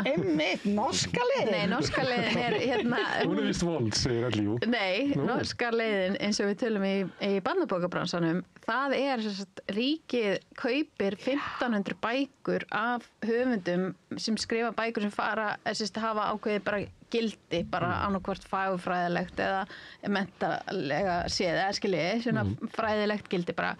Þannig að þetta er ekki bara hvaða drasl sem er og þau kaupa og gefa skólabókasöfnunum. Þannig að bæði getur manneskjan lifað af sem höfundur og bókasöfnin og krakkarnir græða á því og kennararnir líka, bara eitthvað bekkjasett. Það er allir bara að lesa eitthvað Þorgrim Þráinsson og 90s dót og það er einu bekkjasettin sem eru til og bækur sem er einhvern veginn algjörlega takt við tíman, afsakið, ég er ekki að tala um Þorgrim Þráinsson, en ég bara segja að þetta er ekki, þetta er alveg En þetta er bara eitthvað svo típist fyrir hvernig hefur verið komið fram við menntakerfið svo ótrúlega lengi. Það var alltaf að flagga einhverju kvikkfixi. Einu sem var Ingo Veðuguð sendur í kringum landið og spila gítar. Það held ég að vera Illugi sem gerði það. Já. Það var mikið fjallað það í fjölmiðlum. Illugi var agalegur ráðherra. Hann var bara, sorry. Nú erum við alveg að fara að kenna öll, en varandi vandamálið sem byggir svolítið á er að drengirnir okkar séu einhvern veginn bara lost. Finnið þið fyrir því, óttist þið það? Varst þú lost í skóla? Já, ég veit ekki, allir kannski smá. Ég var alltaf á stöðum flutningi, sko. Ég minnaði, sko, þannig að, ég hef verið svolítið týndur, býstu við. Og ég var það líka, ég held ég að verið í 5 grunnskólum. Já, það er svo. Mér finnst líka verið smá nostalgía í þessum, bókelsku drengjum. Ég man ekki eftir Hólabergsskóla að það hafi verið málega bara allir í handbolta og segja eitthvað með eitthvað leðandi við mann. Kallar mann heila ef þú tókstu bók. Ég man ekki eftir að hafa allir verið bara eitthvað förum upp á bókasafn. Ég var þannig. Siggi bróðir var inn í þettum daginn og var að segja að ég hefði farið upp í bókasafni í Sólheimum og ætlaði að lesa allt safnið. Ég fór langleiðina með það en það var náttúrulega ekki alveg hægt, sko. Ég reyndi það. Lesa bókasafn. Já, en svo er náttúrulega líka þú veist, þetta með þessa nostalgíum og þetta með að tala að strákar séu svona lost, sko. Það er bara staðreynd að það er talað miklu minna við krakka heldur en fyrir bara 10 árum. Almennt er talað minna við krakka, þannig að krakkar læra færri orð og það er vandamál og strákur sem er stilltur það er ekkert mikið tala við hann, sko, svona almennt. Og þess vegna held ég að þetta verði kannski komið verið niður á strákum. Já, það er líka þolinmæðis vinna að tala á krakka ákveðnum aldrei. Ég veit það. Akkur viltu vita það? Það er bara svona stemming. Stelpurnar mínar kom inn í svona sumarbúðum í Sóter og þær voru mjög framkvæmdasamar. Og þær hafa greinilega verið búin að ákveða svarið, sko, að þú veist, það já, sko, svo kemur mamma og sækir okkur og hún segir örugglega, hvernig höfðu þið það í sumarbúðunum, eitthvað svona, og ég segi, já, hvernig var í sumarbúðunum? Vel. Já, það gerist það einhverjum tíma þegar þá missir maður að þá verður heimurinn svo skiptur og börnin vilja ekki blanda saman sko vinahópunum og fjölskyldunum. Þannig allt í einu áttar maður að segja það er hluti af tilveru barnsins sem að maður er bara á að loka maður frá. Sko. Já, ég það er svolítið erfið tímabil. Sko. Í dag þá var ég að spyrja spurninga út í eitthvað atvik og ég bara var að spyrja spurninga á hann eitthvað Ég bann ekki njósnari. Svo ég var verið að bjarma á honum að yfirvöldum. Það eins og þá þetta svona lojalitet að það allt í einu hefur foreldri ekki takmarkalega svona aðgang að lojalitetinu. Ég hef lojalitet gagnvart vinum mínum sem ég ætla ekki að svíkja gagnvart þér. Já, en það er mikið áfall fyrir foreldrar þeirra að lendir í þessu. En lestrarmáli er líka náttúrulega bara ekki hlut af þeirra heimi. Þau ekki í öngum sínum yfir eitthvað svona strákunum okkar gengur verð. Þeir bara ekkert pæla í þessu. Þeir bara ekkert að pæla í þessu. Það má ég skjóta inn einu máli að því það kom svolítið við. Það nú eru undirskriftasöfnum meðal fólks í kringum körfuboltafélagi Aþenu. Og það er líka svona slagur. Það var mynd sem að margir sáu sem heit Hækkum Ranna sem að fjallar svona þjálfunaraðferði Brynjar Karls þjálfara sem að samskiptastjóri held ég heiti ISI gaf algjöra fallengun. Hafið fylgst með þessu? Því þetta þengir svolítið þegar þú ætla að segja stilti strákurinn og stilta stelpan og eitthvað svona hvernig eigum við að tala við stelpur má tala við stelpur eins og stráka eins og Hanna sem er Þær fara náttúrulega bara að gráta margar sko og ég er hérna í mínum skóla við erum bara upp í 7. bekk þannig að ég er með svona forgelgju dálítið mikið og mér finnst þetta alveg stórkostlega skemmtilegt annars væri ég náttúrulega ekki í þessu strákarnir, þetta er bara, þú veist, þeir slást bara fyrir hádegi og svo er það bara búið sko og það er alveg búið þú veist, þeir eru ekkert að rifja upp manstu þegar þú lamdir mig hana í gær eitthvað, það er alveg gleymt meðan stelpunna geta komið og sagt henni þú varst nú að baktala mig þegar við vorum í 3. bekk, þú veist, það er konar í 7. bekk þetta er bara, þú veist þau tækla þetta á ólíkan hátt og ég held að margar stelpur núna, þær upplifa þessa fáu kallkennara sem eru í skólunum sem þeir sé alltaf að öskra á þær Þú veist, þeir sem hafa starfað við kennslu, þeir vita að stundum þarf maður að taka kennararöddina á þetta eins og ég segi. Maður er ekki dreifður, maður er ekki dreifður við börnin. Láttu mig ekki það, ég sakar að öskra á einhvern konu á stjórnarfundi. Já, nákvæmlega. Sem var að halda fram einhverju helberið þæli og bara reyna að stoppa það svo að fundurinn færi ekki í vitleysu. Já, einmitt, og þetta gera kennarar. Þeir setja bara kennararöddina í gang og setja svolítið kraft í það. Fyrir kallkennara þá eru mjög margar stelpur sem hann er alltaf að öskra á mig. Það er ekkert verið að öskra þar og ég held að þetta kannski, ég veit ekki um þjálfunaraðferðir Brynjars, ég hef ekki hugmynd um það, en ég veit að krakkar upplifðu þetta ólíkan hátt. En hvað, það var kom ekki svona mál bara fyrir nokkra mánuð síðan, það var eitthvað svona þjálfari sem var eitthvað voðalega umdeildur, hvað var körfuboltaþjálfari? Þetta er hann. Þetta er hann. Mættur aftur. Þetta er bara komið aftur í gang. Það var samskiptastjóri ISI sem á að fjalla svona vandamál innan hreyfingarinnar sem eru það sem er verið að ganga á svona persónuleg rétt fólks kom með svona fallengun á þessu. Já. En þá rísaðu foreldrar í tengslum við Aþenu skóla og þetta er upp í Breiðholti við þínu Karbjörsti í Hólunum. Sko tókst þú ekki viðtöl við einhverja stelpur í... Jó, þær komu hingað. Já, það var svolítið skemmtilegt sko en þær vörðu hann alveg með kjafti og klóm. Já, en þá segja andstæðingar hans já, við vita þær eru bara, hann er búinn að Heila þú? Já. Já. Þannig að þetta er voða erfitt að fjalla þetta fyrir okkur. Ég hef talað við hann líka og ég hef oft talað við hann Viðar Halldórsson sem að hann hefur nú gagnrýnt fyrir og þannig ég hef reynt að fjalla þetta svona fram og tilbaka. Það er minnst þetta áhugavert mál. Já, ég hef engar forsendur til þess að tjá mig þetta eiginlega. Nei, ég hef engar forsendur til að meta þetta en ég er sammálaður að þetta er áhugavert mál og snýr svona að pedagógi og bara hvernig við nálgumst börnin okkar sko. Er ekki líka svona partur í þessu sko bara til hvers erum við að senda börnin í íþróttinu, er það til þess að er það svo þið læra bara að vinna og vera best sko? Já, sem keppin, það er mjög mikið samkeppni. Ég sé þetta alveg bara með fótboltakrakkana. Þau vita bara hvar þau eru einhverju goggunaröð og það verður svona fisk eftir einhverju afreksfólki, það er ekkert eitthvað skemmtilegt. Nei, eftir ákveðin tíma þá hættir þetta að vera skemmtilegt og þú ert bara komin í einhvern ruslflokk með hinum sko, en að það strákur minn byrjaði sko í KR og lenti akkurat í þessu sko. En svo fór hann í íshokkí og þar var þetta allt öðruvísi, þar voru bara stelpur og strákar saman og bara engin, vegna þess að það er svo lítill heimur. Já, bara gaman að hreyfa sig og vera saman í liði og eitthvað. Já, og þá verða bara allir að vera með sko, á það annars þetta ekki með lið. Nei, en ég held samt að líka þessi gæi, að það, sko, ég veit ekkert um hans aðferðir eða neitt svoleiðis, en ég held líka að hann sé ekki nógu innmúraður neins þar. Þannig ég held að það sé líka vinna gegn honum. Hann er smá svona á jaðri, svona félagslega inn í einhverju þessu kerfi. Þannig að það engin... Wolf, einhvern veginn. Já, og Clint Eastwood myndi leika hann í vestræðinu. Já, ef hann væri, sem sagt, ef hann væri bara með einhver ítökarna og svona varina af einhverjum sterkum aðalum, þá held ég maður hefði ekki svona hýrt þetta. Þá væri fólk bara eitthvað svona að verja hann og hans stórkostlu sigursælu aðferðu með þessar körfuboltastelpur. Það geti alveg verið. Ég líka hugsa oft að því að maður auðvitað með öll þessi börn, öll börnin í bænum eins og ég segi stundum, maður skiptir sér öllum börnunum í bænum, að með gleðina í íþróttastarfinu, að hún oft bara frekar lítil, sérstaklega þegar krakkar eru svona konir í 5. bekk, 4. og 5. bekk, þá fer að koma þessi rosalegi samanburður og keppni. Norðmenn, þeir byrja ekki að keppa á skíðum fyrir en eftir 14 ára eða eitthvað. Þeir taka öll gullverðlaunin. Hvernig getur það verið? Það er nú norskur þjálfari sem hefur verið í fréttunum í vikunni sem var að þjálfa börnin sín. Já, hann var svolítið grimmur. Brynjar kallinn og bara eins og bara eitthvað grín vil ég nú vona. Já. Nei, en ég meina það, þú veist, ég bara hugsa þetta með gleðina. Það er svo mikilvægt að halda í hana. Drepa það ekki með einhverju endalausri samkeppni. Já, gleðin í fimleikum og ballett.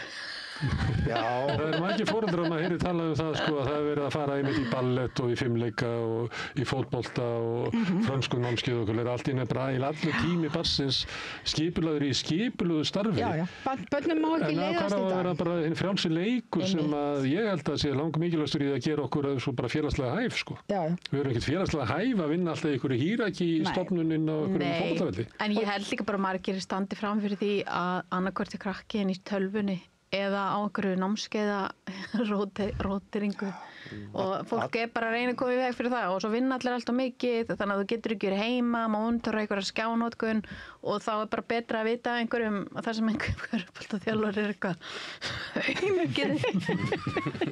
Nei, ég tjóka, en Nei, ég held að það spili líka inn í þessa skrýtnu menningu. Þetta tengist, ég svo gamall, ég á Facebook og það svona fólk sem á mínum aldri og eldra sem ég komið á eftirlaun það hefur það margt alveg ótrúlega gott. Það alltaf inn á, það eitthvað ég veit í útlöndum, golfferðum og myndar allan matinn sem það borðar og posta. Og ég byrjaði að hugsa það vegna þess að ég þekki líka fólk sem bara í foreldrakynslóðin sem bara allan daginn bara í mikilli vinnu, svo ofta á leigumarkaði og svona á jaðri vinnumarkaði í einhverju helvítisharki og svo stuðningurinn sem kemur í samfélaginu, svona barnabætur og vaxtabætur og stuðningur sem var svona flutningur milli kynslóða, hann var eyðilagur.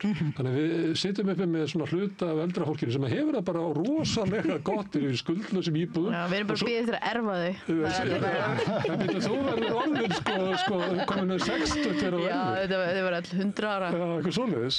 Þannig að mér finnst mér að sjá meinbuginn á þessu systemi þar sem að snýst svo mikið auðuppbyggingu en hann hleðst allur upp á þá sem að bara börninu farin að heiman og hafa það bara fínt.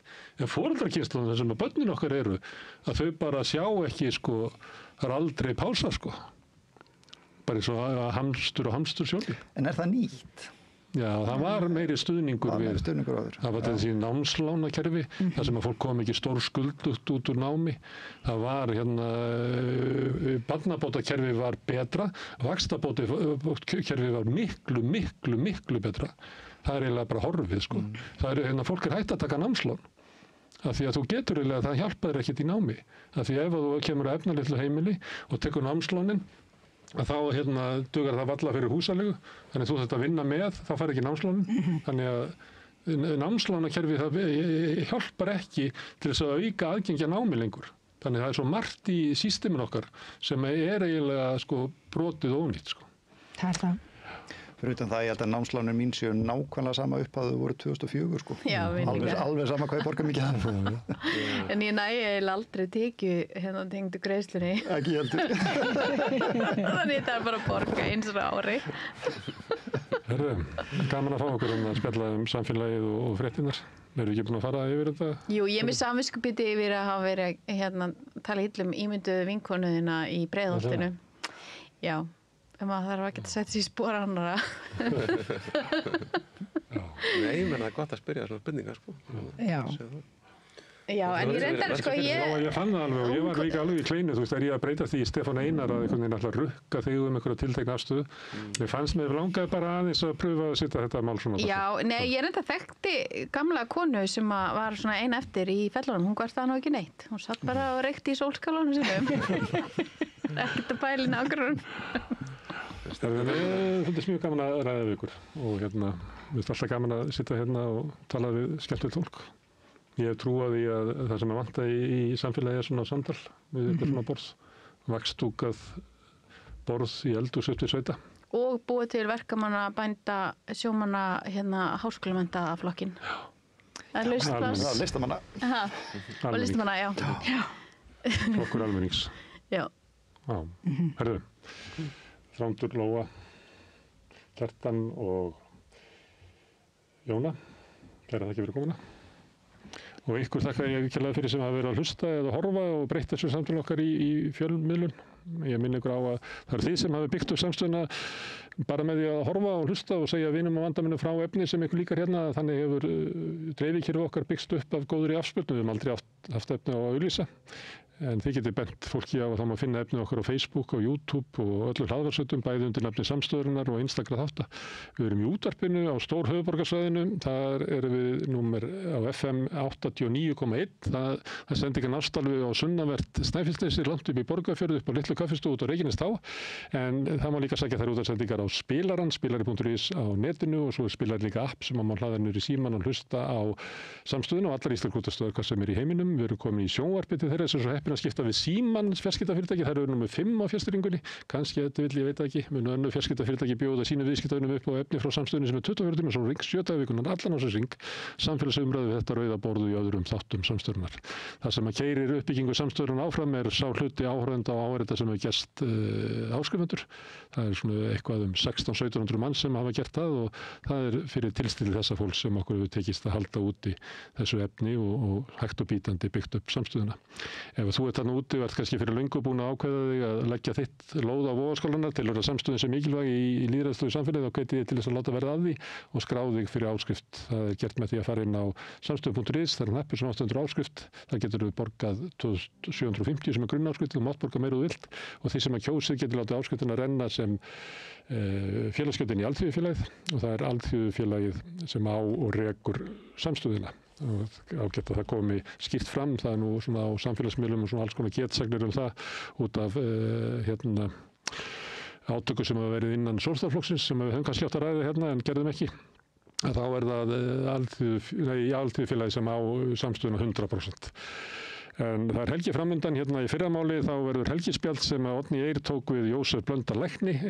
Þau tala ábyggilega um hans ævi og hann hefur líka skarpa og skýra innsýn inn í heilbrigðiskerfið og hvernig það hefur svolítið látið undan á síðustu árum undan svona ýmsum hugmyndum þar. Svo verður í hádeginu á sunnudaginn verður þátturinn Synir Egils þar sem að við ræðum um samfélagið en annars óska ykkur bara góðra helgar og þakka fyrir mig að sinni.